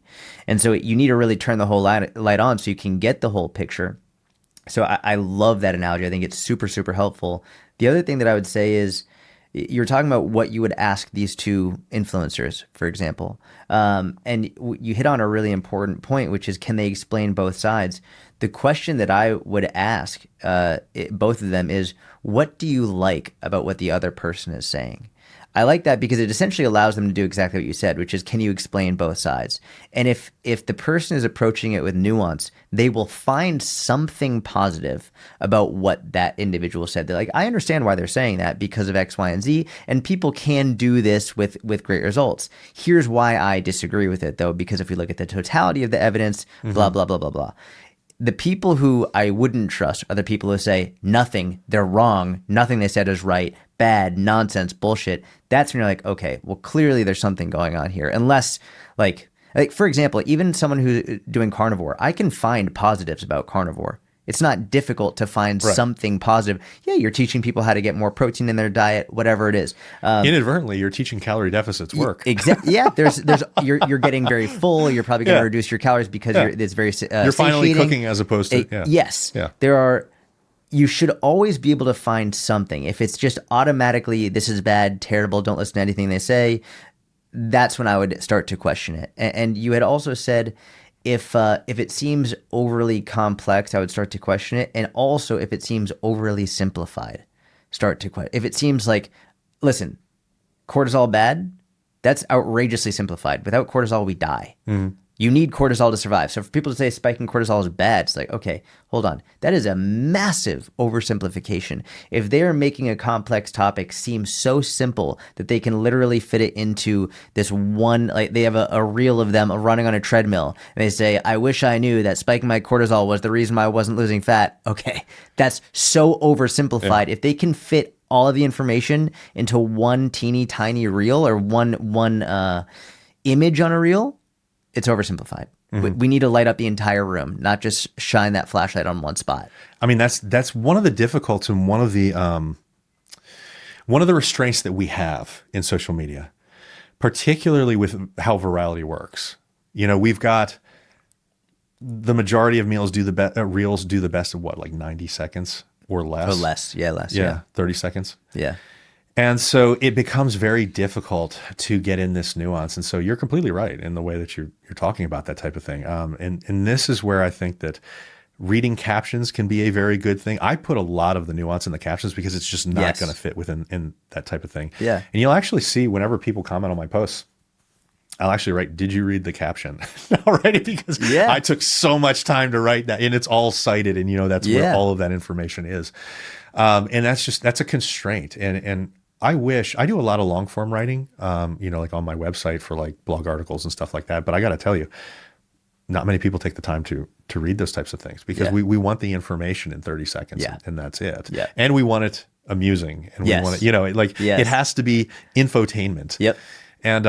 And so I write some of those long-term forms because I'm like, this is just too much information to get into something. And so that's when you say something like, comment, like just for that one reel that I did with Beth Ferracco. Yep. I wrote comment index because I have an entire write-up on the glycemic index and glycemic load. And it was just like this, no one's going to care about this in the reel. Yep. And two, it's going to be difficult to explain, but you're right. I mean, the full nuance is, and this is the thing that I think a lot of people really hate. The answer for most things in health and fitness is it depends. Mm-hmm. And it depends is the most frustrating answer possible for people because they're like, come on, clown, just tell me the answer for what I want to hear so I can move on with my life. And you're like, it's going to be difficult to give you just a very distinct answer. So we spoke about how men and women don't need to be training differently just because of their genitalia, just because of their chromosomes. If you want to build muscle, it's the same for both men and women. And to be clear, there is no data suggesting otherwise. Yeah. There's no data suggesting that men and women train differently. Even when we talk about things like cycle syncing, where women will train differently depending on where they are in their menstrual cycle. That's what I was going to ask you next. Let's talk about that. There have been multiple studies that have looked directly at this. Some really, really good ones. Stuart Phillips has done some. Dr. Lauren has done some. These are people that I highly respect and am friends with. And there is not a single study that suggests that cycle syncing is something that's beneficial. Now, here's something I want to hit on with this. Based on all of the data that you're speaking about that I've looked into, I completely agree with that. Going back to it depends, I've had majority of my clients are women. I've had many female clients who we adjust their training based on where they are in their cycle, not because of their cycle or because of what the data says, but because how they tell me they feel. That's the thing that I always get into whenever I get into these conversations. If you've looked at any of the reels or anything like that I put out there, I'm going to 100% agree with you on this. Yeah. This is a thing that is not gender specific. Yeah. And that's what I really want to point out about this. And I think that you're agreeing with me right now, but I think that you probably agree. When we talk about programming, whether we're considering the person's menstrual cycle or whether we're considering anything else, when we're talking schedule, about programming. Anything else. Yeah. There's only a couple things that you would change per person, and it's irrespective of gender. You're going to program based off of a person's goals. Yep. You're going to program off of preferences, and you're going to program off of autoregulation. Mm-hmm. Now, autoregulation is what you're getting at here, or at least you can tell me if I'm wrong when we talk about it. Cybernetic periodization. It's like you're changing their training based on how you feel. Yeah. Yeah, 100%. And men will do this too. Yep. And so I like to point this out, not as like this is a competition, but just to say what you do doesn't change based on your gender. Say you go into a part of your cycle and you're having the worst cramps in the world and you're not sleeping. Well, you probably shouldn't be doing a 1 rep max squat the next day. Exactly. Yep. If a guy had just pulled an all-nighter for whatever reason, he's maybe a doctor and they had an all-nighter or was on call or whatever it is, you're going to not go out and do that. So you're going to auto-regulate. Now, the important thing about this auto-regulation process is that you are taking it based off of what you're experiencing. You're not doing it because a watch told you to do it. You're not doing it because, because it's week 2 of your cycle or whatever it is. You're doing it based off of how you feel. Now, you will do this based off of how you feel no matter where you are in your menstrual cycle. Yes. Yep. And this is super important because if you are saying in most traditional cycle syncing situations, they'll say, okay, well, for 2 weeks, you're really strong. And then for 2 weeks, you're not so strong. One, what are you doing to determine whether or not you're in that phase? Because it typically takes blood work to really identify that phase. 2, when we are doing it this way, it's almost like a defeatist attitude because it's like, okay, well, for these next 2 weeks, I'm not going to be strong. So I'm going to feel weak. Well, is that a self-fulfilling prophecy? According to the research, it is. And so if we go into this knowing that this is not going to be largely influenced by your cycle, you're going to feel different. So the challenge that you feel might be different. The experience might be different. That doesn't mean you're actually weaker. Correct. And so that's what we see in the research is when they tell women, hey, suck it up, push it through, they will actually do just fine. So you need to take this on a case-by-case basis. And if you've had, your sitter didn't show and you weren't able to sleep and you're stressed at work, make an adjustment. Yeah. Don't feel like you need to push yourself to your ability in that any single day and be okay with that. Don't look at this as a self-fulfilling prophecy of doom every 2 weeks. You're going to lose 2 weeks every month for a year or multiple years in a row. You're essentially giving up your progress. Yep. And so this is an absolutely ridiculous way to look at this, but it's a really cool thing for influencers that want to sell programs that are based off of this type of thing. Yes, so this exactly is, right. and this is where we kind of get those polarizing responses of just don't fucking follow this. And like you said, that's very black and white. Yeah. But that's not to say don't follow autoregulation, as everybody should be doing. Yeah. When we say, hey, look, the way that you train, you set up training protocols, the way that you set up nutrition protocols is the same between the two. It's 100% same between the two because you're going to be doing that for men too. Yes. And I think that that's kind of that message that gets lost. And by you pointing that out, I think that that's a very important thing for you to point out. Yeah. Because even what I had said before could be misconstrued as these types of things don't happen, but the experience is very real. How you feel always matters. It makes a huge difference. It's funny, whether it's a male client or a female client, I've had male clients and female as well, but I'm going to use the male in this example, who they travel for work. Huge part of their month is travel. And they often have a predictable monthly travel schedule. Maybe they live on the East Coast and then they travel to the West Coast, and it's pretty predictable. And we know that generally speaking, that on certain days they're going to be more tired from travel and other days they're going to be more rested because they're not traveling. On certain days they're going to have a shorter commute to the gym. Other days they're going to have a longer commute to the gym. Some days they're going to have dinners out with the company. Other times they're going to be able to create it on their own and have a more nutritious, lower calorie meal. Based on their schedule and how they feel, we will adjust their training. If something happens where they don't feel like they thought they would feel, then they could go harder in the gym or not as hard in the gym. Yeah. And same thing happens with women, where regardless of where they are in their cycle, going back to what you were talking about, having a journal and a diary, or for me, like the experiment, just keeping track of how you feel at certain times. I will very often with women, they'll notice that at a certain phase, oftentimes the week leading up to their period, they get very hungry. So oftentimes we will increase calories for that week leading up to their period because that gives them more leeway. And then during the later week, if they're not as hungry, they can reduce their calories. This isn't for every woman, but this is for many women. And so paying attention to how they feel, being aware of it throughout the month, whether you're a man or a woman, based on your schedule and how your body's responding to your schedule and what's happening to your body, it's only helpful. But we can't take it to the extreme of we need to cycle sync and everything needs to be simply because of this is the phase that you're in. Because not only women aren't small men and men aren't big women, but also not all women are the same. Just Right. because you're the same gender doesn't mean you respond the same to the cycle or to the same training, to the same volume, to the same intensity. You were talking about Carol and Bridget or whomever is in the cul-de-sac. It's like It's always Deborah. It's Deborah and the whatever, right? It's like two women aren't the same, two men aren't the same. We're all different, and we're all going to respond differently based on your battery, based on what's going on in your life, based on your experiences. It's let's treat them as an individual, not based on where you are in your cycle. Well, it's interesting too, because there are actually differences between men and women in certain circumstances. It just doesn't change how we do anything. For instance, women have been shown to have slightly higher potential for recovery from training and may need potentially higher intensities when doing higher intensity cardio. Just because an influencer can show you this doesn't mean that the training changes, because if you're going into something, you're still auto-regulating. Are they recovering? Should we change volume based off of this? Do they need to push harder in these areas? If you're telling somebody to push near proximity to failure in whatever you're doing, whether or not they've got a 10% greater ability to do it, they're going to do it anyways. And so the training really becomes overly complicated. And so as a general rule, well, what do? You still use these same principles because it makes a lot more sense. What if you have a woman, let's say, first off, they don't know the exact percentage. They have the mechanistic potential to be able to work at higher relative intensity levels to gain benefits. So we can't say, okay, well, compared to our males, we don't give women 10% more high intensity work. You give them the same amount of work and then you adjust regularly. But that's even missing out on individuality, because what if you have a woman that's in the bottom part of their ability to handle intensity, but you got a man that's in the higher part of his ability to handle intensity. And so he would be up in the woman's range and she would be down in the men's range. How are you going to know that? Right. And so using these types of things as training paradigms, it sounds nice on a podcast.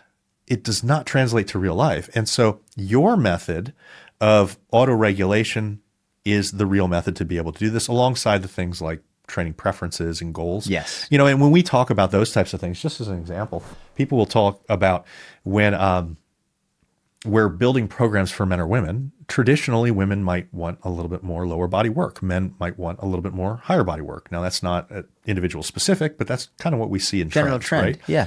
So we're not giving women more lower body work because women need more lower body work. We're giving women more lower body work because they want more lower body work. Maybe you don't want to be doing 16 sets of chest. For whatever reason.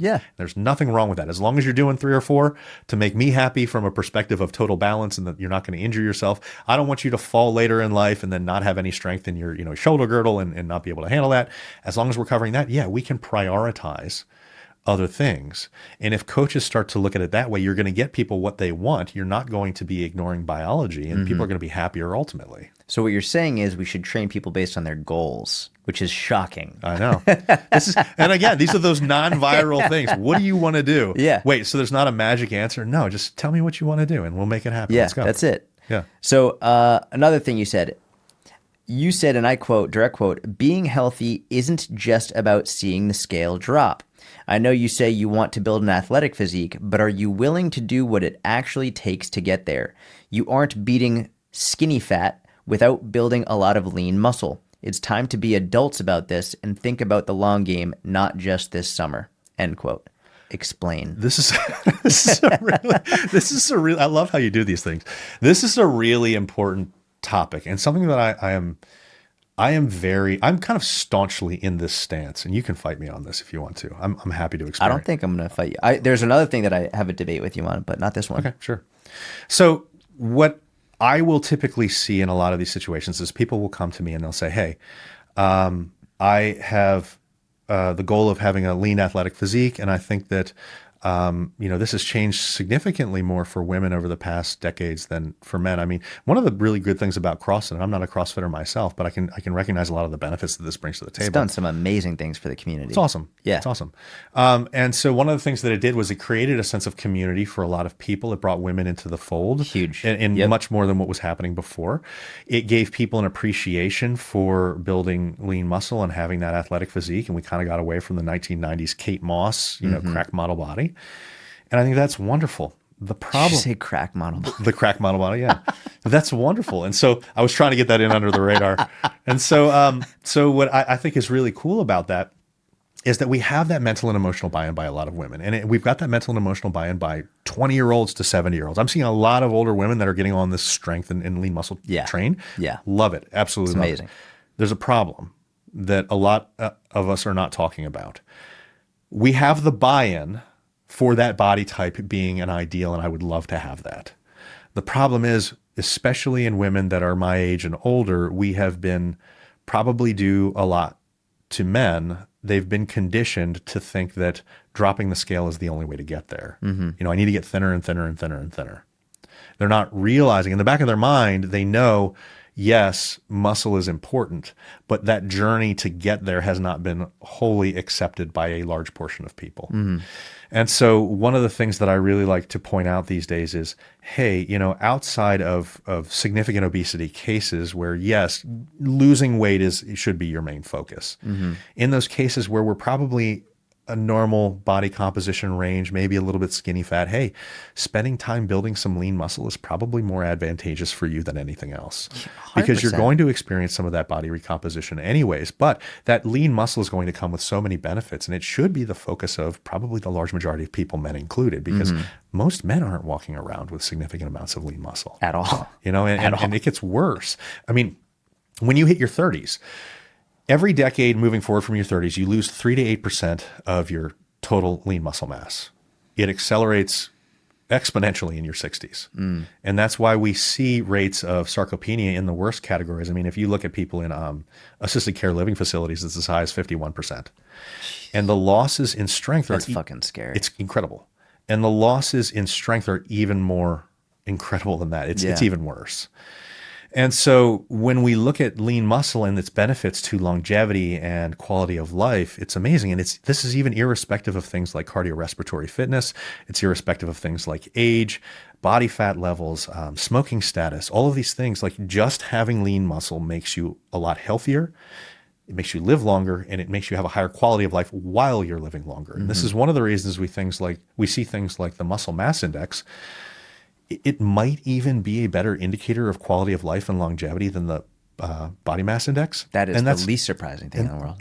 I don't want to get down on BMI because there's a time and a place for it. Yes, and it works. It's very good as a general pop screening tool for the general population. Makes total sense. It works really well. However, I think that this also adds into that mindset of, okay, well, to get BMI down, I just need to lose weight. And we're still subconsciously, even as doctors, telling people you just need to lose weight instead of, hey, maybe if you build some muscle, even if it adds some weight right now, ultimately you'll probably end up losing some of that weight anyways as you start to become more active. Because this is one of those trickle down effects that may actually work, as opposed to economics. We've got a trickle down effect that might work if you start to get into things like training. Maybe you start to value nutrition a little bit more. Maybe you start to value how you feel. Maybe you start to value how you fit into jeans and all these different types of things. It builds confidence. All of a sudden you feel like you can do these things. And so, you know, I would love us to start looking at muscle mass index as a big indicator of success, because I think long-term it makes a really big difference. But I really do get concerned about our focus of, you know, we say that we really like these toned athletic physiques, but then we're very resistant to do the things to actually get us there. And that's why we end up in this skinny fat epidemic. I mean, what happens when you just start to chase the scale? Yes, if you're obese, we should probably be losing body fat. Men that are over 20% body fat, women that are over 30% body fat should probably focus a little bit more on losing body fat than anything else. Now, you can do both at the same time. Strength train for sure. You should still strength train. Absolutely. Once you get down into the 10 to 20% for men, 20 to 30% for women, that's when we might want to have this conversation of, okay, well, let's pump the brakes. Let's see if building some lean muscle will probably give us that benefit that we've been looking for. Because, I mean, what about all of the benefits of lean muscle that we don't typically think about? If I were to ask you to ask one of your clients, now this might be a bad one because your clients are probably more educated than most people. If you were to ask Gen Pop, what is the number one thing that you should do to reduce injury risk? What comes to mind? If I was asked a general population, man, my unfortunate thought of what a Gen Pop would say is, if you want to reduce injury risk, they'd probably just say like don't put yourself in situations that you could, like, I know there are people who discourage people from exercise, from working out because of a fear of injuring themselves. Yeah. So I think that there might be a significant Gen Pop population that would say, well, you wouldn't want to do things that are dangerous, but you have to put yourself in those situations in order to build resilience. That's a good answer. I would also think that probably a static stretching routine is something that people would bring up a lot, because a lot of times yoga, when people, a lot of times when people first start working with you, don't they bring that kind of stuff up all the time, quite a bit? All the time. Well, guess what happens when we look at the data about that? Static stretching routines reduce overall injury risk 0 to 4%. Strength training, on the other hand, can reduce injury risk by up to 69%. Yep. On top of that, strength training routines have been shown to increase flexibility at the same rate as a static stretching routine when you are taking those movements to end ranges of motion under load. And so we spend a lot of time doing these things that probably aren't the payoffs that we think that they should be. We spend a lot of time fasting. We spend a lot of time doing these static stretching routines, when in reality, we could be meal prepping. We could be lifting some weights. We could be doing some of these other things. We just don't realize how beneficial they are. And so if we start to look at some of these benefits, we can really start to value the things that they bring to life. I mean, having more lean muscle mass and through strength training is going to increase bone health, cardiovascular health, brain health. It acts as a metabolic sink. It's something that's going to increase quality of life and longevity. I mean, there's a lot of different mechanisms that happen that I don't think that people realize that are incredibly beneficial. I mean, whenever we work out, we release myokines, and myokines enter the blood. They improve cardiovascular, brain, and cardiometabolic health. And that's an amazing thing. Yep. When we lift weights, in particular, we have something that is genetic material related called MIR1 in our bodies. It's specifically in the skeletal muscle tissue. When you lift weights, it releases that. Now, when it's in the skeletal muscle tissue, it actually blocks muscle growth. When you lift weights, it releases it.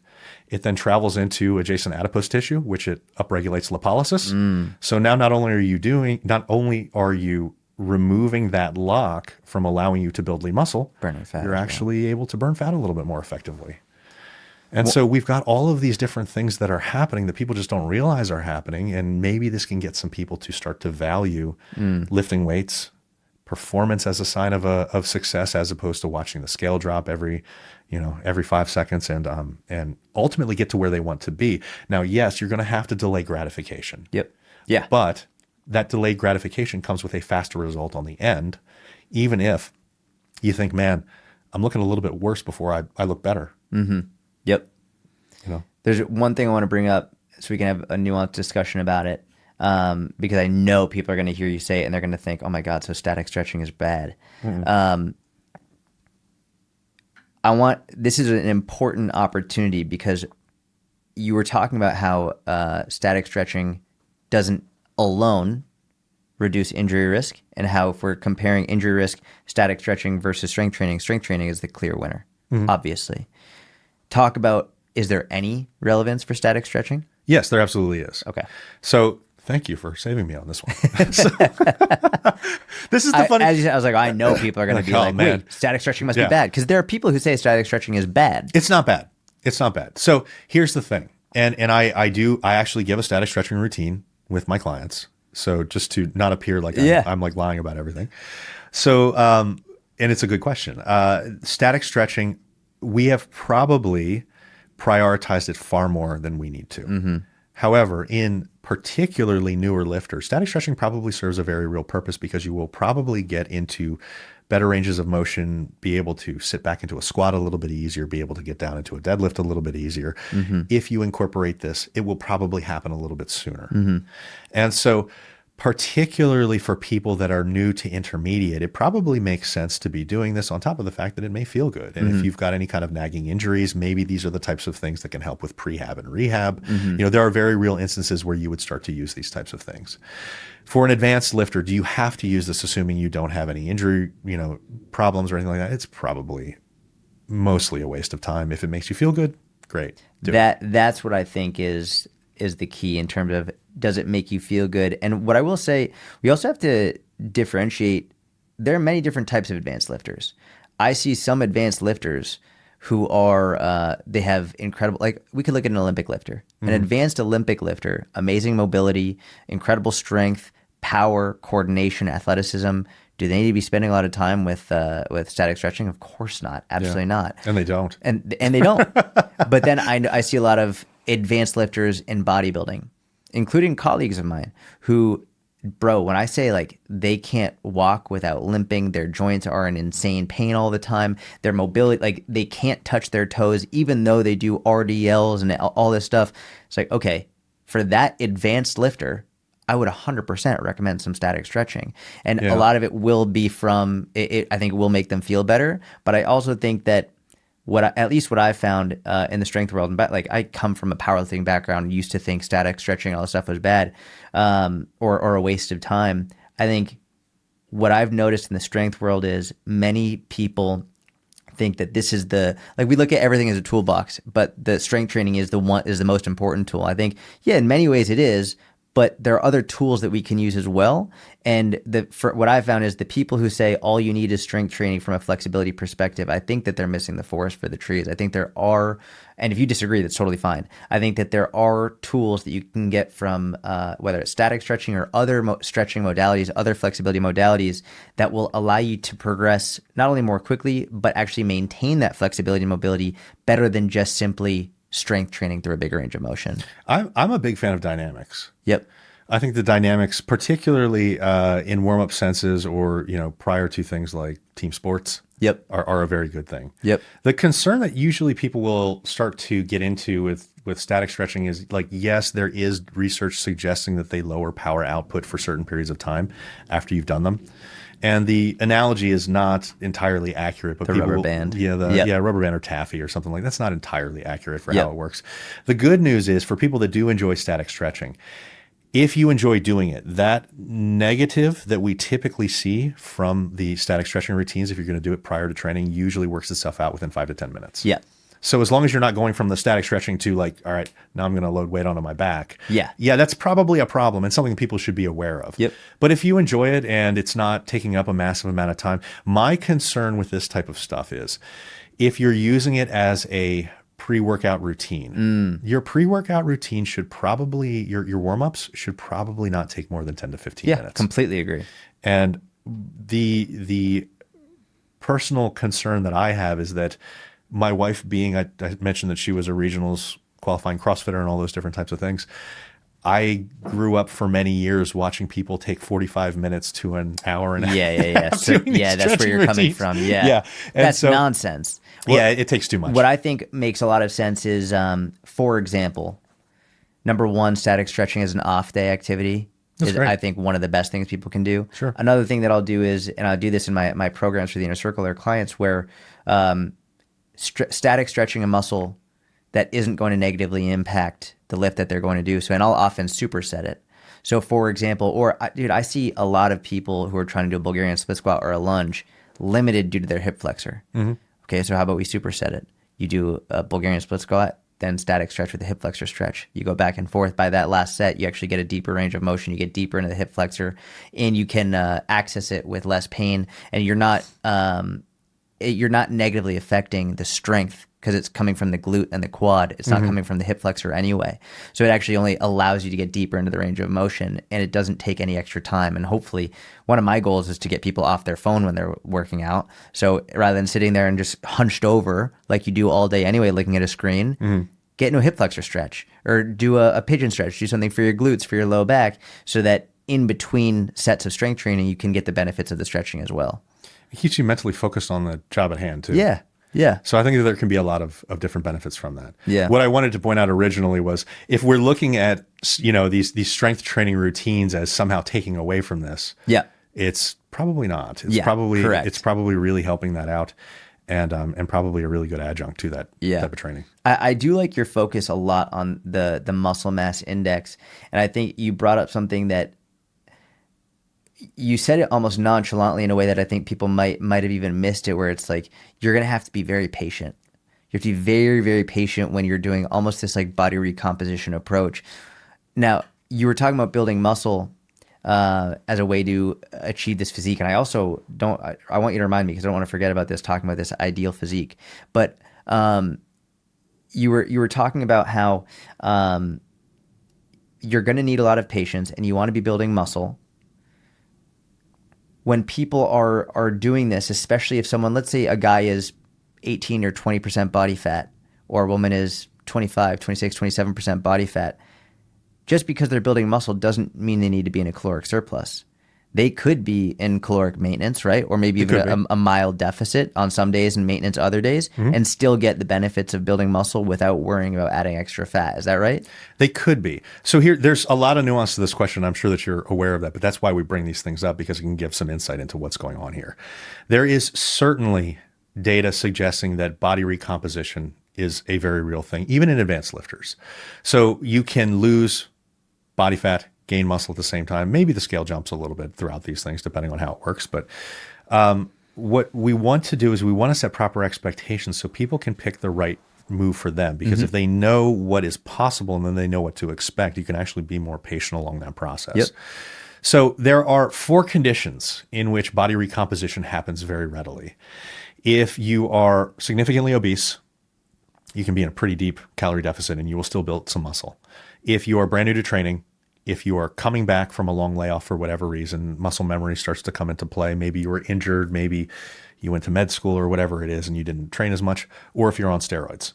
If you're in these 4 categories, muscle recomposition or body recomposition happens rather statistically significantly and quickly. If you're not in these 4 categories, it's going to be something that most likely for most people is going to feel slower than what they hope. Yep. That doesn't mean that it's not happening, but you have to come to the decision, okay, well, is going into a calorie surplus and then a calorie deficit later going to get me to my goal faster? If you're within that 10 to 20% body fat range, the 20 to 30% for women probably will be, depending on how much you need to gain.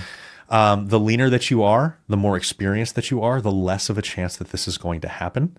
We do have research suggesting that this can happen in a calorie deficit. The problem is this is both genetically mediated. It's mediated by, I shouldn't have said both. It's genetically mediated. It's mediated by potentially your age, because we become a little bit more anabolically resistant as we age. Yep. And it's probably mediated by our body fat levels at the time. You know, the leaner the person, the less chance you're going to have to recomp significantly. If you've got less body fat to lose, there's not a whole lot to go away. So it's going to start pulling from amino acid stores as well. So this is something to take into account. And looking at the breadth of research, there is research out there that suggests that, hey, if you want to do this, the sweet spot is anywhere between about 200 and maybe 500 calories below maintenance levels. And if we do it there, there's a good chance that not necessarily that you're going to build a lot of muscle, but you'll at least maintain the muscle that you have. Some people do build a lot of muscle under those conditions. The problem is there are also people, probably genetically mediated, that lose muscle at even 200 calories below maintenance. And so there's even if protein is sufficient, intensity is sufficient, and sleep is sufficient, all of that accounted for?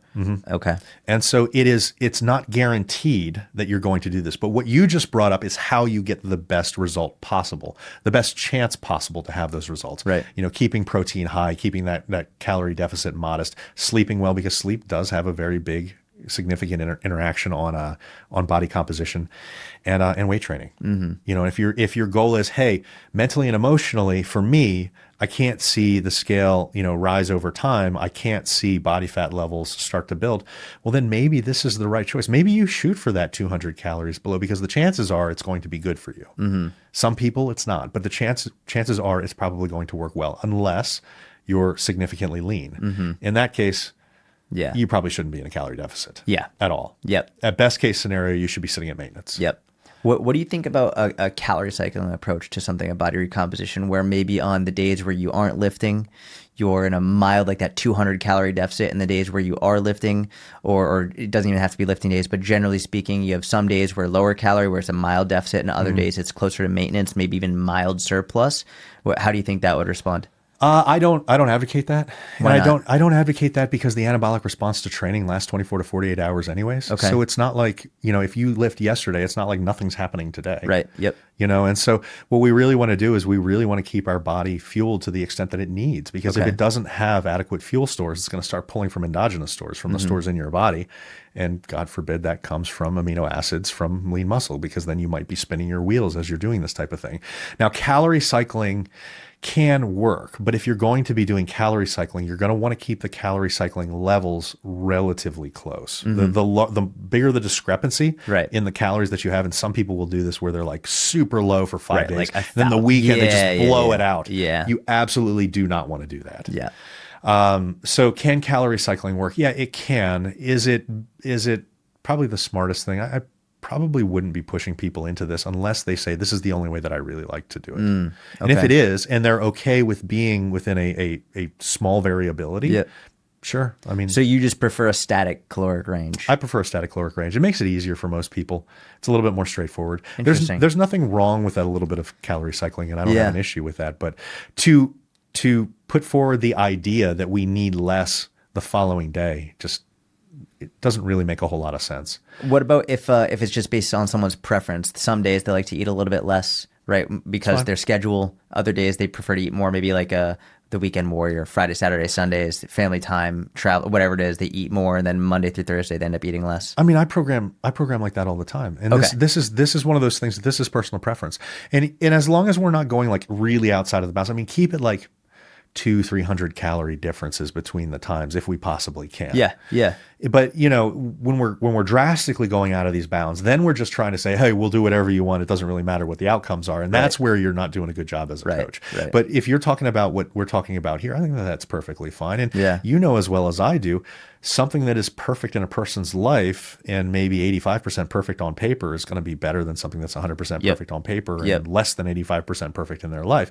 Because even the fact that you just like know makes them feel like you're taking away that autonomy. We keep going back to some of the earlier things that we talked about, but that's because of how relevant it is. It always comes back to that. And so personal choice is a very, very important thing. And as a coach, particularly if you're trying to do the best for your client, I mean, the longer that you coach, the more that you realize that this is a psychological and emotional thing than it is the math of like, giving macros and all that different type of stuff. The more that you realize that having people have their own say within this process is extremely important. And so as a coach, you're a GPS system. You can guide them to ways to get to where they want to be. And maybe this is, hey, we're coming up on a lake. We could take the right path or the left path. The one thing that you don't want to do is to drive them into the lake. Right. And so the Like one path is the cycling, the other path is the continuous, and you'll get to the same goal at the end, and that's okay. Yeah. And so I think that as long as you're taking that into account and you're not compromising what you think as a coach is counter to what their goals are, then I think that's perfectly fine. Yeah, makes total sense. I want to talk about, and this is getting away from practical, and this is now more going to be more philosophical, ideological, whatever, but there's something that you mentioned about ideal physique. I'm not even going to prompt any more than that. Talk about ideal physique. Ideal physique is going to be different per person. Okay. And so it depends on what they want. Yep. Now, as a coach, ideal physique for you as a coach has to fall within a range of healthy. Within that range of healthy, you're going to have the rainbow of different body types. And you're going to program for that. That's, again, one of the things that we talked about you're going to program based off of personal preferences and all these different things. I have multiple clients that are triathletes or marathon runners, different programs than my dudes that are powerlifters, that are physique competitors. And there's nothing wrong with any of their goals or any of their bodies as long as they're happy and they're moving towards what they want to do to improve. And so for me, when we talk about the ideal body, it's more of a mercurial idea that I think as long as we are within those healthy range, we follow blood work and those different types of things. And as long as they're doing okay and they're happy and emotionally and mentally they're happy, that's what the ideal body is. But the ideal body is what is ideal for them, not as what ideal for the coach. And I think that's where a lot of coaches get caught up because they'll say, hey, your ideal body has to be with what I talk about. And this is exactly what I talk about with some people will say, hey, I don't know if he can help me because, his body's not what I want. And that's okay. It's what I want. Yeah. And so, I think what people don't realize about coaches is the coach will want you to look a certain way so they can use it as a success story.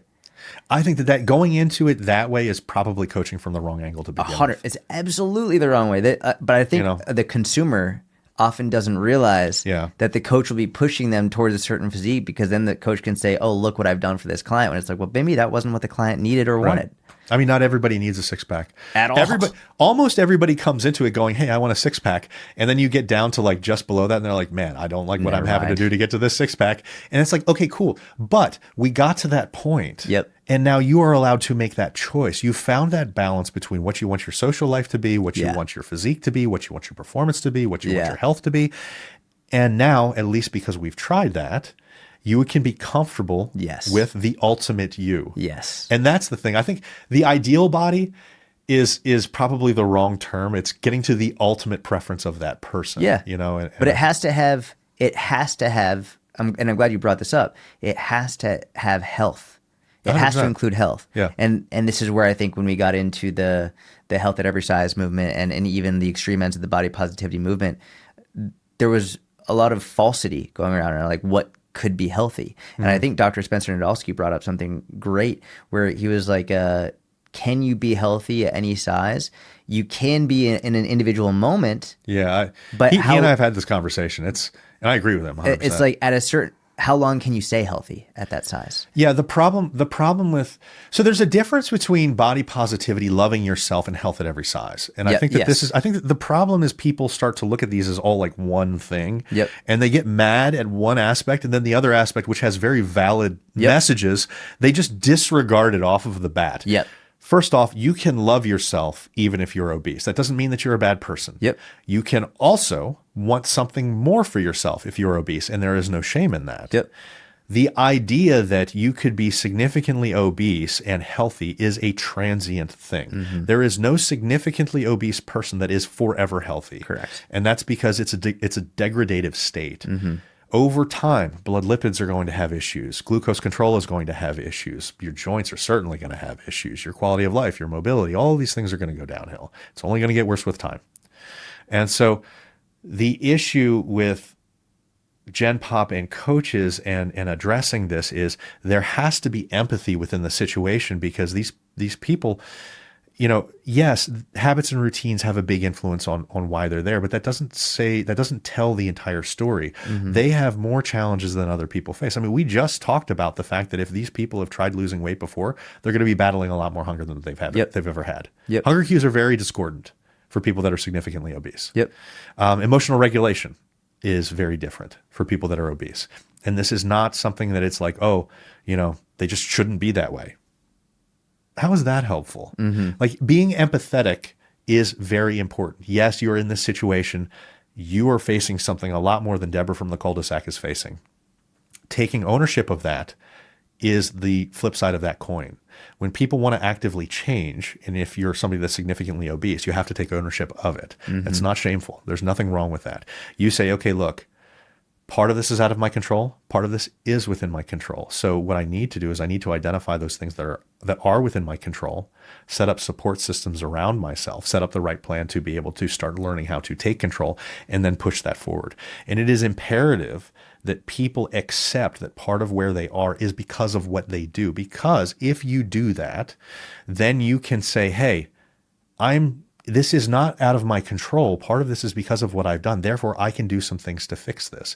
People look at this as something that's a terrible thing to say, oh, well, I'm part of the problem. Yeah, you probably are part of the problem, but that doesn't mean that you are the problem. That means that you face these challenges that maybe you were never given the skills to overcome before. Mm-hmm. And once you acknowledge the fact that there is some of that in there, then you can start to make those changes. And I think that that's the message that needs to get out. And this message, when you talk about it in this way, it kind of angers both sides of the aisle, because you anger That's that perfect. Right, I know. You anger that side that says, oh, it's just willpower and they just need to really want it. I guarantee you that everybody that is super obese really wants to not be super obese. Yeah. There's not a single person that's super obese that is just like, man, this is the greatest thing in the world. Right. Like, that doesn't happen. But when you have feelings of hopelessness, when you don't know what to do, I mean, look at all the stuff that we've talked about already. There is so much shit information out there. Mm-hmm. How is somebody that doesn't really understand fitness and nutrition supposed to parse through this information? You procrastinate because you don't know what to do. There's too many things that fall Or into you might play. even just be taking action, but might actually be The wrong thing. action because you've been misled. Right. And all of a sudden you're doing carnivore, but you're eating the fattiest cuts of meat possible. And then like you're still in a calorie surplus because you're eating sticks of butter because butter's completely fine. You know, and this is the issue. And this is one of the reasons that we do the myth debunking that we do, because even if we're addressing a single subject, maybe we're answering questions that people didn't even know they had. Yeah. Yeah. And hopefully this starts to have, it's like a shotgun effect. Hopefully this has wide-ranging benefits for a large majority of people. And this is one of the only ways to get that information out there. And I think that, I feel bad for these people that are going through this, because this is something that the stigma of growing up in that has been really problematic. And there's going to be fear in getting into the gym. You know, am I going to be judged? There's going to be fear of, are my family and friends going to accept me in these types of things? And you know, Deborah from the cul-de-sac, or me. If there's a Deborah listening, we love you. We love you. It's spelled differently than you spell your name. It's a different Deborah. However you spell it, it's the other way. And so people really get into these things, and they have so many challenges that I think that people don't even really realize. And I want to point out another analogy. I love these analogies because I think that these can be like take homes for people to really understand what these types of things are. If you're a person that feels that they are very uncomfortable getting into the gym or starting up a new lifestyle like this type of thing, realize that nobody cares about you. Nobody cares. It's not an insult. They just focus on but themselves. This is a great thing because that means when you go to the gym, you are not the main character. Yeah. You are person B from the first scene. And with that comes a lot of power. It means that you can go about your day. You can make some mistakes. No one's really going to notice. If they do notice, they're not going to remember the next day. So focus on being the best person B that you can be. If you need help, reach out and ask. And I guarantee you, if you've ever been into a gym, the experienced people in the gym are very happy to help people that ask questions, as long as you're not asking them mid-set. Yep. If you ask us mid-set, we're going to be annoyed. If you wait for me to put the weight down and you come up, I'm helping all of you people that are going to go out there and ask these questions, because you need to know the proper gym etiquette. But as long as you're following the proper gym etiquette, the nicest people in the gym are typically the most advanced. Yeah. Yeah, that's exactly right. And there's not everybody. There's a lot of times, I guarantee you are like this too. You're in the gym, you're watching somebody do something stupid, and you're like, should I say something? Like, I want to say something, but then it's like you're that random person that's, you know, and you shouldn't. I never, ever. Only time I would is if they're going to hurt someone else. Yeah.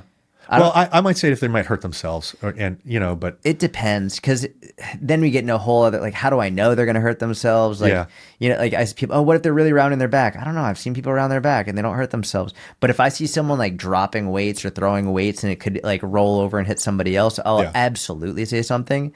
But also, sometimes if someone hurts themselves, that's the learning tool. That's what they needed to be like, maybe I shouldn't fucking go that heavy, right? Like, I can tell your age that you're not. It's like, you'll be fine. Fall out of the tree. It's okay. You'll be fine. You know, but that's sometimes I can't disagree with it. Sometimes people get hurt, and that's what they needed to be like, shit, I've really got to be careful next time. I shouldn't lift that much weight like that. I shouldn't let my form degrade that much. And if I did go over and say something, maybe they would have not listened. Yeah. So, I mean, but the important thing is understand that there is some gym etiquette to this. Yeah, understand that nobody really does care about you, and it's not in a bad way. The people that matter care about you. The people in the gym don't care about you at all.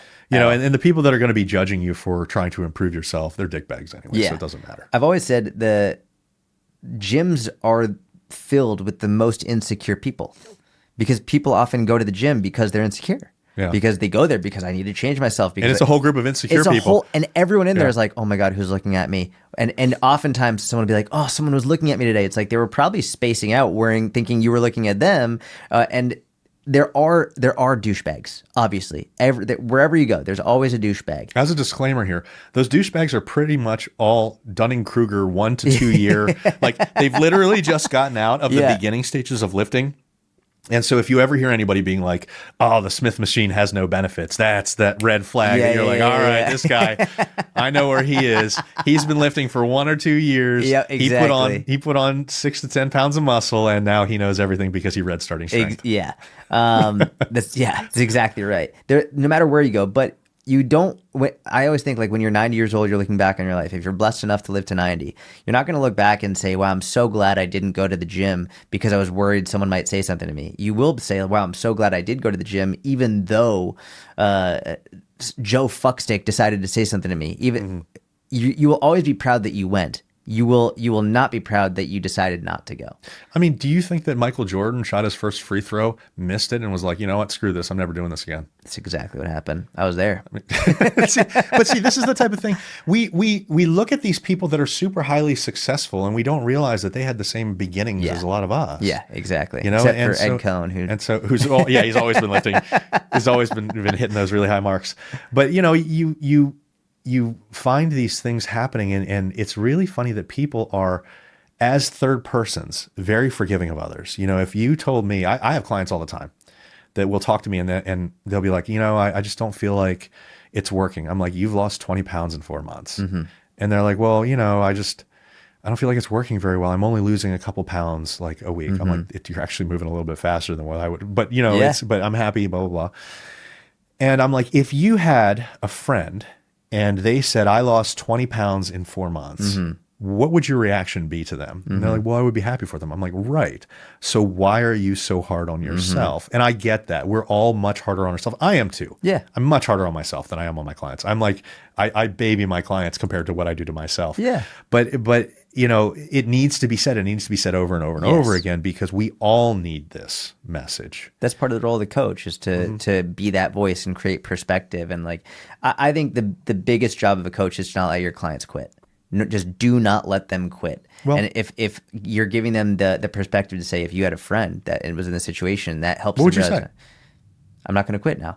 It's like, all right, you're right. Yeah, I would be very happy for them. And just if that's what gets them to keep going, amazing. I mean, the only way that you can fail is if you quit. Yeah, that's and it. This is the really big thing that people really need to understand. When you face these challenges and you screw up, that doesn't mean that you failed. One, you're going to screw up, and you're going to screw up a lot. Everybody that's listening to this, that's going on a fitness journey, is going to screw up. The people that are successful, they look at these challenges as learning experiences to put forth next time. So if you go on vacation and you overeat compared to what you had planned on doing, okay, great. Review that situation. Get that food journal back out. Say, what did I do during this? What would I do differently next time? Yeah. If you write these things down, and I'm a big proponent of writing these things down, because I think if we don't, next time we get into it, we're never going to remember it. Yeah. So write these things down. Next time that you go, do a little bit better. Build on this over time. You're never going to get it perfectly the first time. Michael Jordan didn't all of a sudden start, hitting those like free throws. What was he, like an 82 or 83% free throw shooter over his career? He did not hit that mark the first year, 2, 3. Like, it had to be practiced over and over and over. Fitness and nutrition, changes in habits are all the exact same thing. We don't look at them as the exact same thing, but they are, and they take practice, and they take you doing these things over and over again. So give yourself some grace, realize that this is going to take some time, put the effort in, and stop looking at these things as, oh, I failed. Because like you said, self-talk is a very big thing. You did not fail. You had a temporary setback. Now it's time to learn from that. Yeah.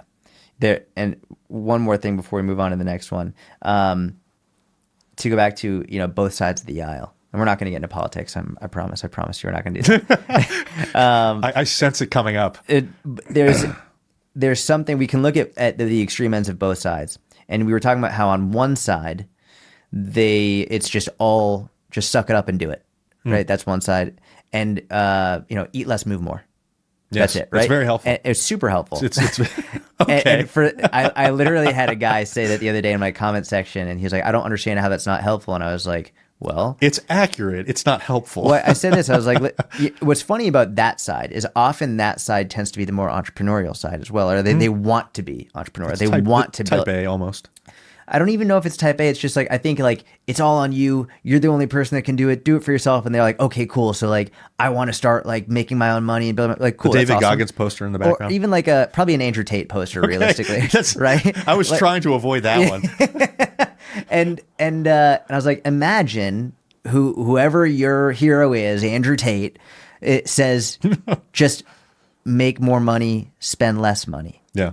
Well, now all of a sudden, make every viral post. Yeah, just make every post. Make every more post viral viral. posts and less posts that suck. Right. It's like that's it. It doesn't help at all. So that's like the one side. Yeah. the easiest way to overcome that argument is the make more, spend less. Well, okay, well, I want to make more money, but how do I do it? Just make more, spend less. That's how you overcome it. Easy. The other side tends to almost like let them off the hook too easily, right? Where it's like they over empathize, and we need to have the middle ground where they enable them to, well, whatever you feel good, whatever you feel like, you do whatever you want. And the way I overcome that is like, well, what would you say to someone who's an alcoholic? Mm-hmm. What would you say to someone who's really struggling with their health? You wouldn't just say do whatever you feel like. You wouldn't just say like do whatever makes you happy. What you feel like got you to where you are. Exactly. Yeah. And just giving into it at any point in time is a like you said early on, going back to the beginning, being able to say no is a skill. Mm-hmm. Being able to hold yourself accountable is a skill. And I think, and this is going to sound crazy, but the nuance of being able to hold empathy for someone while also holding them to a higher standard, that's like the magic of coaching. They're not mutually exclusive. Yes. And people view them as mutually exclusive. And I don't know why we do. Again, I think that we really like black and white things. Mm-hmm. But, I think that you're 100% on point here. And I think that this goes back to that whole conversation about, is this willpower? Is this not? Yeah, it's partly willpower. And telling people that it's not willpower is completely wrong. Telling people that it's all willpower is also completely wrong because it's completely different situations. The willpower is there, but we need to make it as something that is functional in everyday life. We need to not ignore it. But yes, I mean, responsibility is a big part of it. And also having the skills and the toolbox to be able to put that forward is really important. And I think that the issue with the people that are on either side is that they kind of ignore the balance between the two. Yes. Yeah. And that's why so many people struggle because they listen to one side and then they listen to the other side and they're like, why are neither of these things working? Why do I keep going back and forth? And then it just comes out to, okay, well, who has the flashiest presentation at that time? And people struggle. And so the answer to everything in health is get your proper fitness down, nutrition, stress relief, sleep. Well, how do I improve my gut microbiome? Fitness, nutrition, stress relief, sleep. How do I build more muscle? Fitness, nutrition, stress relief, sleep. So it's really funny. I talk about this all the time as one of those things that if I had to give core values or if I had to like really get the message across, this is what you get across. Mm-hmm. But it's one of those unsexy messages because one, it's not as, to your point, it's not as actively, it's not as actionable as what you would hope. Mm-hmm. But if we can start to accept those things as the core, we can stop worrying about things like ice bathing every morning. Yes. And trying to modify our cortisols by micromanaging that and to do all these different things. That's just like, Jesus, we're spending so much time on these things that if you literally just slept well and stress relieved and did all these other things, all of these are going to manage themselves. Yep. We have this tendency, and it's really funny today with as many appeals to the natural fallacy that comes out. All the time. The natural fallacy comes out to where, nature knows how to do everything better than everybody else knows how to do. But now you need to trick your body into regulating cortisol and insulin. And it's like, whoa, because it's often the same crowd that does, that does this thing. And it's like, wait a minute, wait. So nature knows the foods that we should eat, but has no idea what's going on in our body. And therefore we need to micromanage every individual hormone response that we can possibly have. And somehow, despite fitness being generally good, is bad at certain times or under certain, that's almost never a thing. Or coffee, which comes from a bean mixed with water. Now, with massive amounts of polyphenols that are super beneficial. And if you look at any data on coffee, it's always really, really beneficial, assuming you're just not massively taking a large amount of caffeine that you can't take in. Yeah. And so it's kind of mind blowing to see this. The message is very convoluted in, let nature take its course, but not here.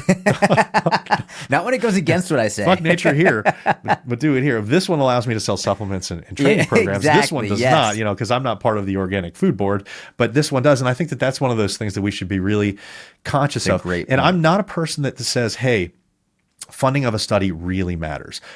Funding of a study may not matter at all. Funding of a study may matter a lot. Mm-hmm.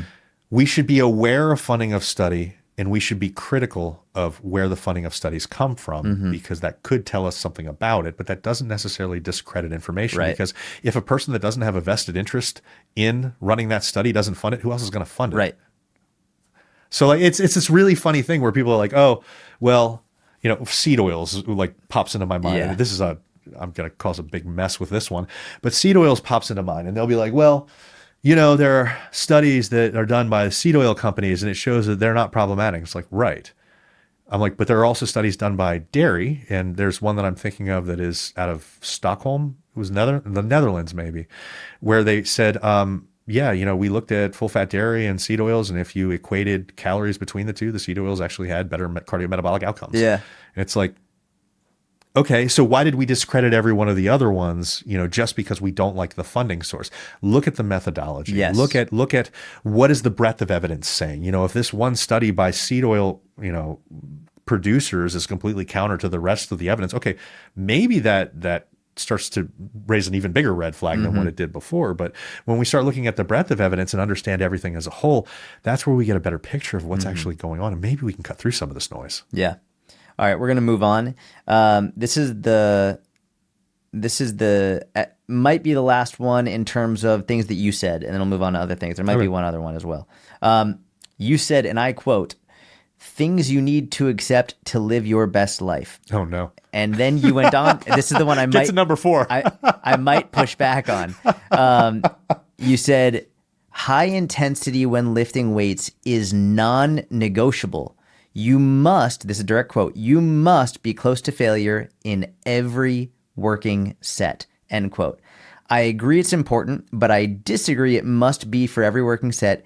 Give me your more nuanced thoughts on this. So there's personal feelings going into this, obviously, which is why I made that statement. Yep. And for everyone who can't see, you're jacked. Just for everyone who can't see you, or they're not watching, they're just listening. And I tried to wear a boy's husky shirt. No, you're huge, and you're jacked. So here's let me give some nuance to explain where I'm going from for here, and we can hear your stance. Yeah. And we're probably going to agree. We're on this going at to the agree. end. I know we are. So when we look at the research on things like reps in reserve, RPE, proximity to failure work, we know to really get the most out of hypertrophy and strength, we need to be in proximity to failure. You can be a little bit farther away from proximity to failure with strength work. You need to be closer in proximity to failure for hypertrophy work to maximize results. Yep. When we look at the data surrounding reps in reserve, RPE, those are measurements for people that haven't heard of those before. Those are measurement scales to see how close, what a set feels like, as far as how exhaustive it is, or how close you are away from failure from a set. When we look at research that evaluates these things, what they find is generally with people, even in relatively trained lifters, they're significantly off from what they think that their RIR is.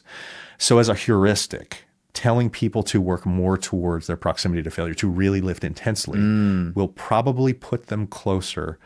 Love that. And so that's a super helpful nuanced explanation. This is why it made its way into it. Understood. Because I realized that, and I know where you're going to go, and I'm going to tell you after you say it, because I want you to say everything first. Well, so when we look at this with our clients, I do intensity checks with my clients to really see where they are. Yeah. I can tell you, I've seen things like averages, and this is in line with the research, average people are off by about 3 to 5 reps. So if I say, hey, I will usually do a double progression. I'll say, I want you to do 4 sets of 10 to 12 reps of whatever it is.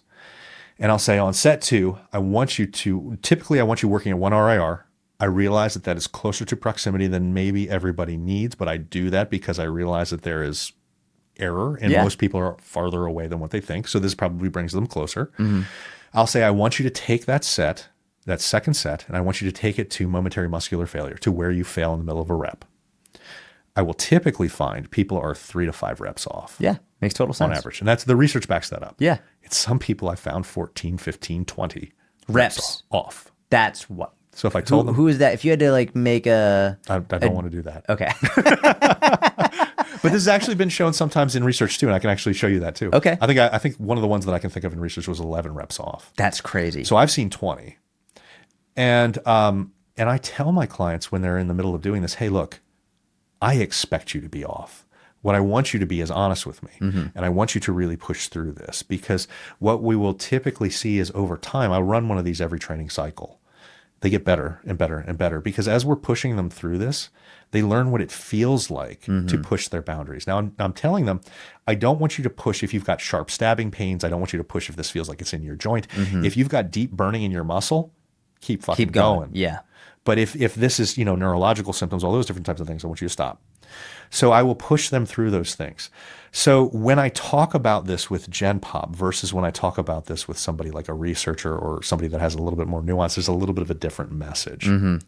And so I will always err on the side of push harder than you think that you need to be pushing, because Makes when I total tell sense. people this, they will typically end up in that 1, 2, 3 reps in reserve as opposed to what they think might be 0 to 1.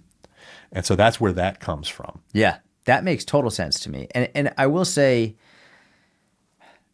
when we're talking about muscle hypertrophy, specifically around building muscle, there's really no argument against it. Like if that's your goal, that there's no question. Where I come from is number one, like, really, what is the goal, right? If someone tells me my main goal, like at all costs, build more muscle, I'm saying exactly what you just said. If someone says, hey, yeah, I'd like to build muscle, but I really want to get stronger. I'd also like to get more flexible. I want to do X, Y, and Z. Well, now we get the more nuanced approach to training. Maybe I don't want you to be going to failure or even at or near failure here, because I don't want it to be affecting the workout we're going to be doing tomorrow. And then we could discuss how you're feeling today. Because my concern when I see something like that is someone who says, what if I just don't feel good? I'm having a bad week. I'm not able to give the intensity that I want to. Now I feel like it's not working, or it's not even worth working out anymore because I can't put that level of intensity in. It's like, listen, you don't have to take not every workout's going to be your best workout. Not every week is going to be your best week of workouts. Not every month, not every year is going to be your best year of workouts. The most important thing is that you keep showing up. And even if it isn't optimal, even if it isn't taken towards like what is best for that specific goal, it doesn't have to be there every single time. Because like you were saying earlier, the only way it fails is if you quit. And I think what a lot of people don't realize is how much progress they can make, even if it's not quote unquote optimal. So the other thing, I mean, this is part of that auto-regulation standpoint too. It's also part of programming. Yep. And if you're programming in this specifically, that could be an ingrown part of that program itself. Yep. And so smart programmers will know how to do that. Yeah.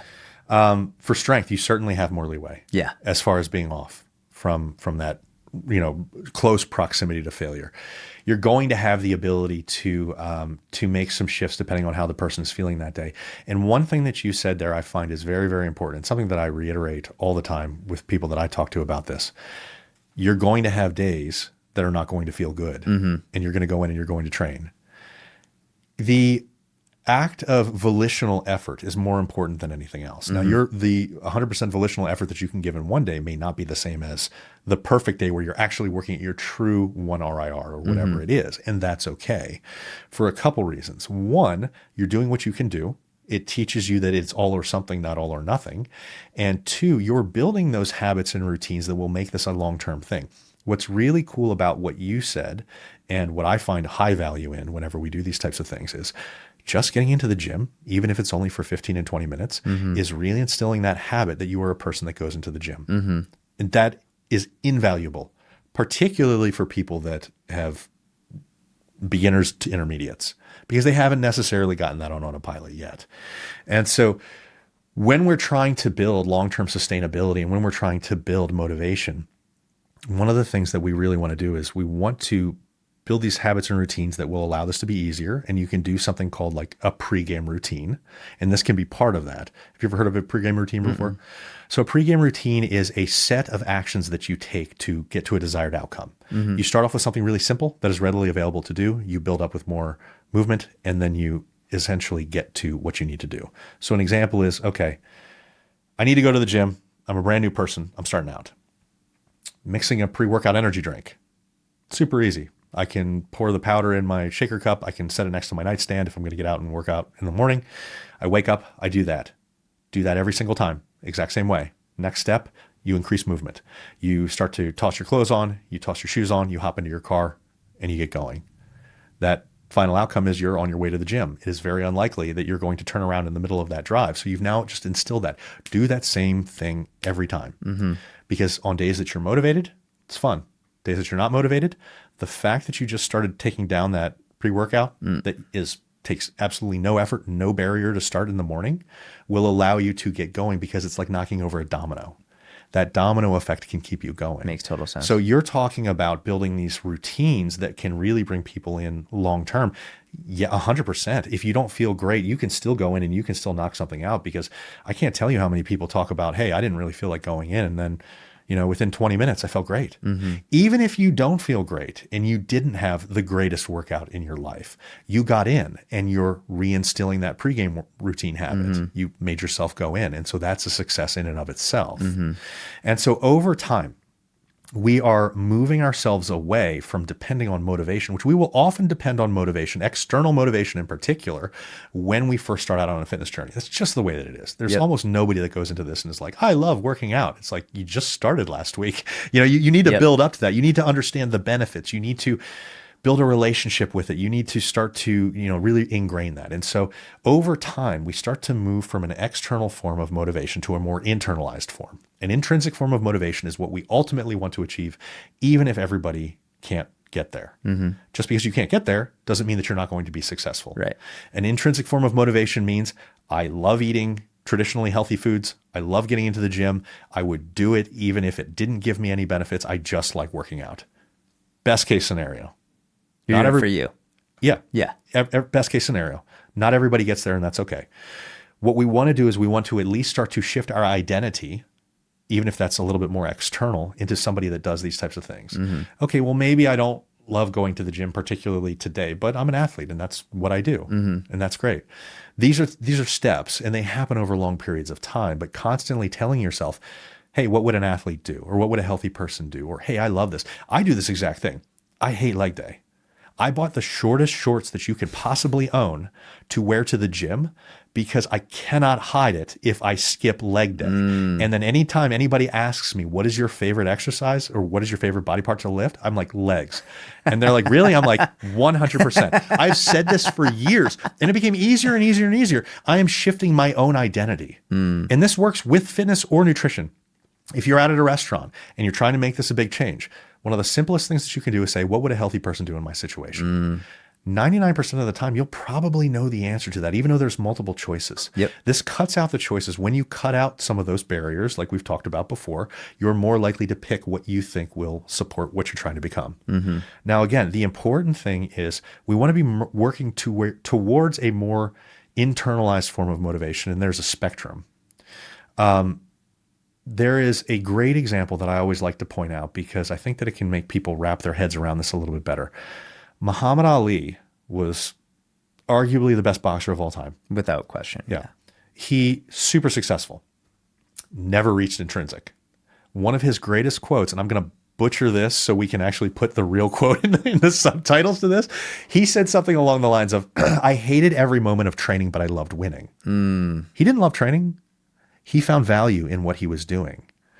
And as a point to people out there that are like, I'm never really going to love going to the gym, it's okay. You don't have to. Yeah. Maybe you love how it makes you feel. Maybe you love that it makes you an example for your kids.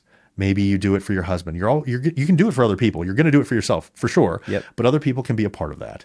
Maybe you love how it makes you fit into your genes from college. Maybe you love how you're not sick. Maybe you love how you're able to pick your kids up where you could never do that before because it gave you back pains. Find what you value across this journey. Start to fake it until you become it. Yeah. And things will work out. It just takes concerted effort. And just like when you're changing your habits, and hey, 18 to 254 or 256 days or whatever it is, this can take time. But if you realize that these are the types of things that can really make a difference long term, I mean, these mindset things are far more valuable than the, hey, do this one exercise because it's got the highest EMG rating for your biceps and it's the best thing. That bullshit doesn't matter. Get out there and lift heavy. Yeah. To your proximity to failure, what is, the stuff that we just talked about, do what you can do on any single day, really push that volitional effort. That's what's important over time. And all these other things will start to fall into place if you get this mindset and habit work done right. And that's one of the really good things about hiring somebody like you as a coach. If you hire you as a coach, proper expectations are set, proper goal setting gets discussed, management of emotions when things go wrong, because things will go wrong. learning to cope with those things over time. This is what it's really about. It's not sexy, but it's what works. Let me ask you this. I get this question a lot. I'm sure, actually, I know you get this question a lot as well because you spoke about it recently. You wanted to skip out on that number 4 for the things that people really need to accept? What was the number 4? The number 4 was people really need to come into grips with the fact that pile of clean clothes on the ground really makes sense for men. Really serves a purpose for men. You said people do not need to be spending a ton of money on grass-fed beef because there's no major difference between grass-finished and grain-finished. Can you explain that? So this is similar to, oh God, this is one of those really contentious points that people hate talking about. So one, let's understand that there is no such thing as a cow that eats only grain and a cow that eats only grass. All cows eat mainly grass. It is finished, which is why you had mentioned grass finished versus grain finished. Towards the end of their lives, there's a difference in how they feed them because they want to, it changes the texture of the foods, the taste a little bit, and different markets like different things and cost perspectives. So when you are talking to somebody about grain versus grass finished, you will see benefits that they can point out in the research. And it's very true. There are specific benefits that you can point out. There is something like a 500% greater increase in omega-3s from grass finished versus grain finished. There are some things like CLA numbers are significantly different.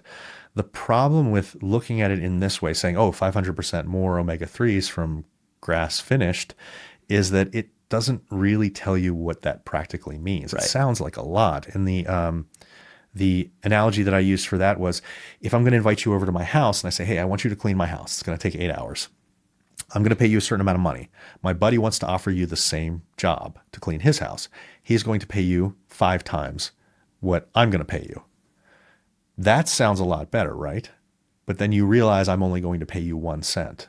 The absolute difference between the two is so minuscule, it makes no difference. And even if we're choosing things like grass-finished beef, that ends up being about 1%, maybe 2% of your total daily omega-3 intake. Right. Yeah. And so unless you're willing to eat 100 servings of, 50 to 100 servings of beef in a day, which is going to be problematic from a whole lot of areas, you're not going to reach your omega-3 numbers anyways. And right. So we're pointing out things that from a practical sense make no difference, but sound like that they're really good. Yeah. And there are a variety of different things that we can point to for grain finished and grass finished. I mean, grain finished across the world is typically accepted to taste better than grass finished. In the United States, we say grass because we like that appeals to nature type of thing.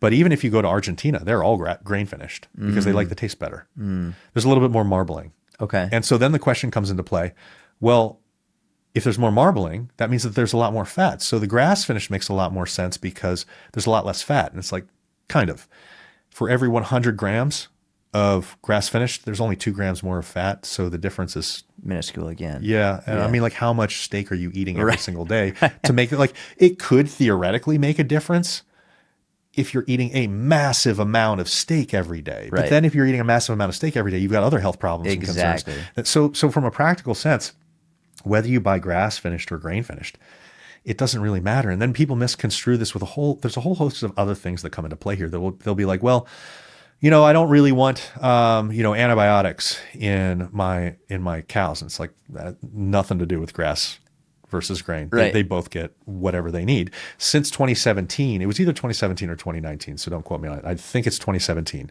There was a farm directive passed and in the United States. And so in the United States, you're not allowed to pre-medicate cattle or other animals with antibiotics just to pre-medicate them. Mm-hmm. There has to be a reason, and it has to be administered by a veterinarian. So if you have a bacteria spreading throughout your population, you're going to give them an antibiotic. Yep. If you don't, there's no antibiotics in their system. Regardless of whether or not you're doing that, there is no antibiotic in the system in the steak that you eat. Mm-hmm. It's not there in any kind of level that would cause any sort of problem. So people keep trying to come up. It's almost like shifting the goalposts to where they're like, well, that didn't work. So now I need to go to this. Now I need to go to this. Now I need to go to this. And in the end, it just ends up being, what do you like the taste of better and what do you like the price of better? Right. That's literally the only difference as a practical outcome. Would you say the same thing for farm versus fresh salmon? So farm versus fresh salmon, yes. And the main difference between that is astaxanthin is a really beneficial substance. Astaxanthin in freshwater things like salmon, the reason that we see differences in the colors of these fish is because astaxanthin will get it as a natural ingredient in their diet. In farm raised, you're going to be getting it as an add-on at the end. They toss in more astaxanthin, which is why the colors are a little bit different. You are going to get differences in some of the micronutrient levels, but again, it's going to be very similar to cows and how it's great that it's 200% more, but Practically it makes no difference. Yeah. And so the only reason that I kind of stand out against these things and have these stances is, one, I want to fight against that appeals to nature fallacy because I think it causes a lot of problems. Yep. Two, we can cause issues with potential orthorexia by pushing this. And three, it can potentially cause things like food deserts. Yep. Because if we're saying, oh, we need to have the most expensive things possible, and then you have more lower income housing, what's that going to do to them? I mean, when they don't even realize that the difference between the two health-wise is no different. And Right. the same thing happens with organic versus conventional produce. There's no difference in health outcomes. In fact, conventional is probably better for the environment. There are less tillage fees. There's less CO2. It kills less bees. There's a whole lot of benefits to conventional farming. And so what we're doing is we're fitness and nutrition gatekeeping all around on social media right now. And we're doing it in a way that is very problematic. And I know people have very distinct emotional responses to these types of things. And I commiserate with that. And I say, yes, if you are 100% convinced that organic is better for some reason, send me a message. I've got an entire write-up on this with all of the data and all that kind of stuff. And so it's, people will resort to a whole bunch of things. Oh, well, pesticides. Well, organic doesn't mean pesticide-free. Exactly. One of the reasons that we typically see some of the benefits to crop yields with conventional is that the pesticides that we use, including glyphosate, works better with less.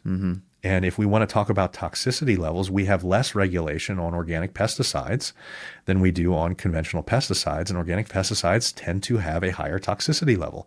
I'm not saying that organic foods are dangerous in any way. What I'm saying is if we're concerned about pesticides and then we're saying switch to organic, we are being illogical about our fears because it feels better to say that this is organic. Right. Yeah. And you bring up a really good point. We could talk about the food deserts, orthorexia, all that. I think it's very clear if the research was clearly showing that organic was better, or that fresh salmon is better, or that grass finished is better definitively, not just theoretically, but also practically, we'd have no problem saying it. And then how do we adjust the systems to help the people who need it get it? Yes. But the data is clear that it's not inherently better and practically meaningless. There have been 4 or 5 systemic reviews on the nutritional quality of organic produce versus conventional produce, and they all find they're the same. Yeah. Yeah. And this is not just stuff that's funded by the FDA. And I know that that's a really big concern. This is something that like literally every overreaching body in the world has like agreed upon, and even the things like glyphosate, people will say, well, the IRSA of the WHO has come out and they're saying, oh, well, it's a potential cancer risk. And it's like, well, they used a hazard model, not a risk model. And people don't really understand those types of things. So a hazard model says that it can cause issues no matter the dose. A risk model says we look at the dose because that's what people are getting. And right. When we look at the dose, it's not really causing any problems, which is why glyphosate is not banned in Europe. Makes sense. And so this is a really huge thing. And what's really funny is this one, because there have been like 19 large scale studies that have looked at this from all countries across the globe, Germany, the WHO, Australia, United States, Canada.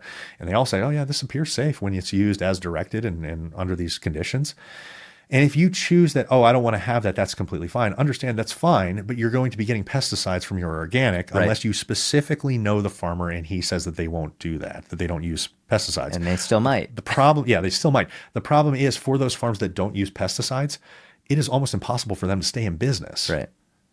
Because their crop yields are so low. Right. They have so many issues with, pests and all those different types of things. It's almost non-existent that you're going to find somebody unless you're making it in your backyard. Yeah.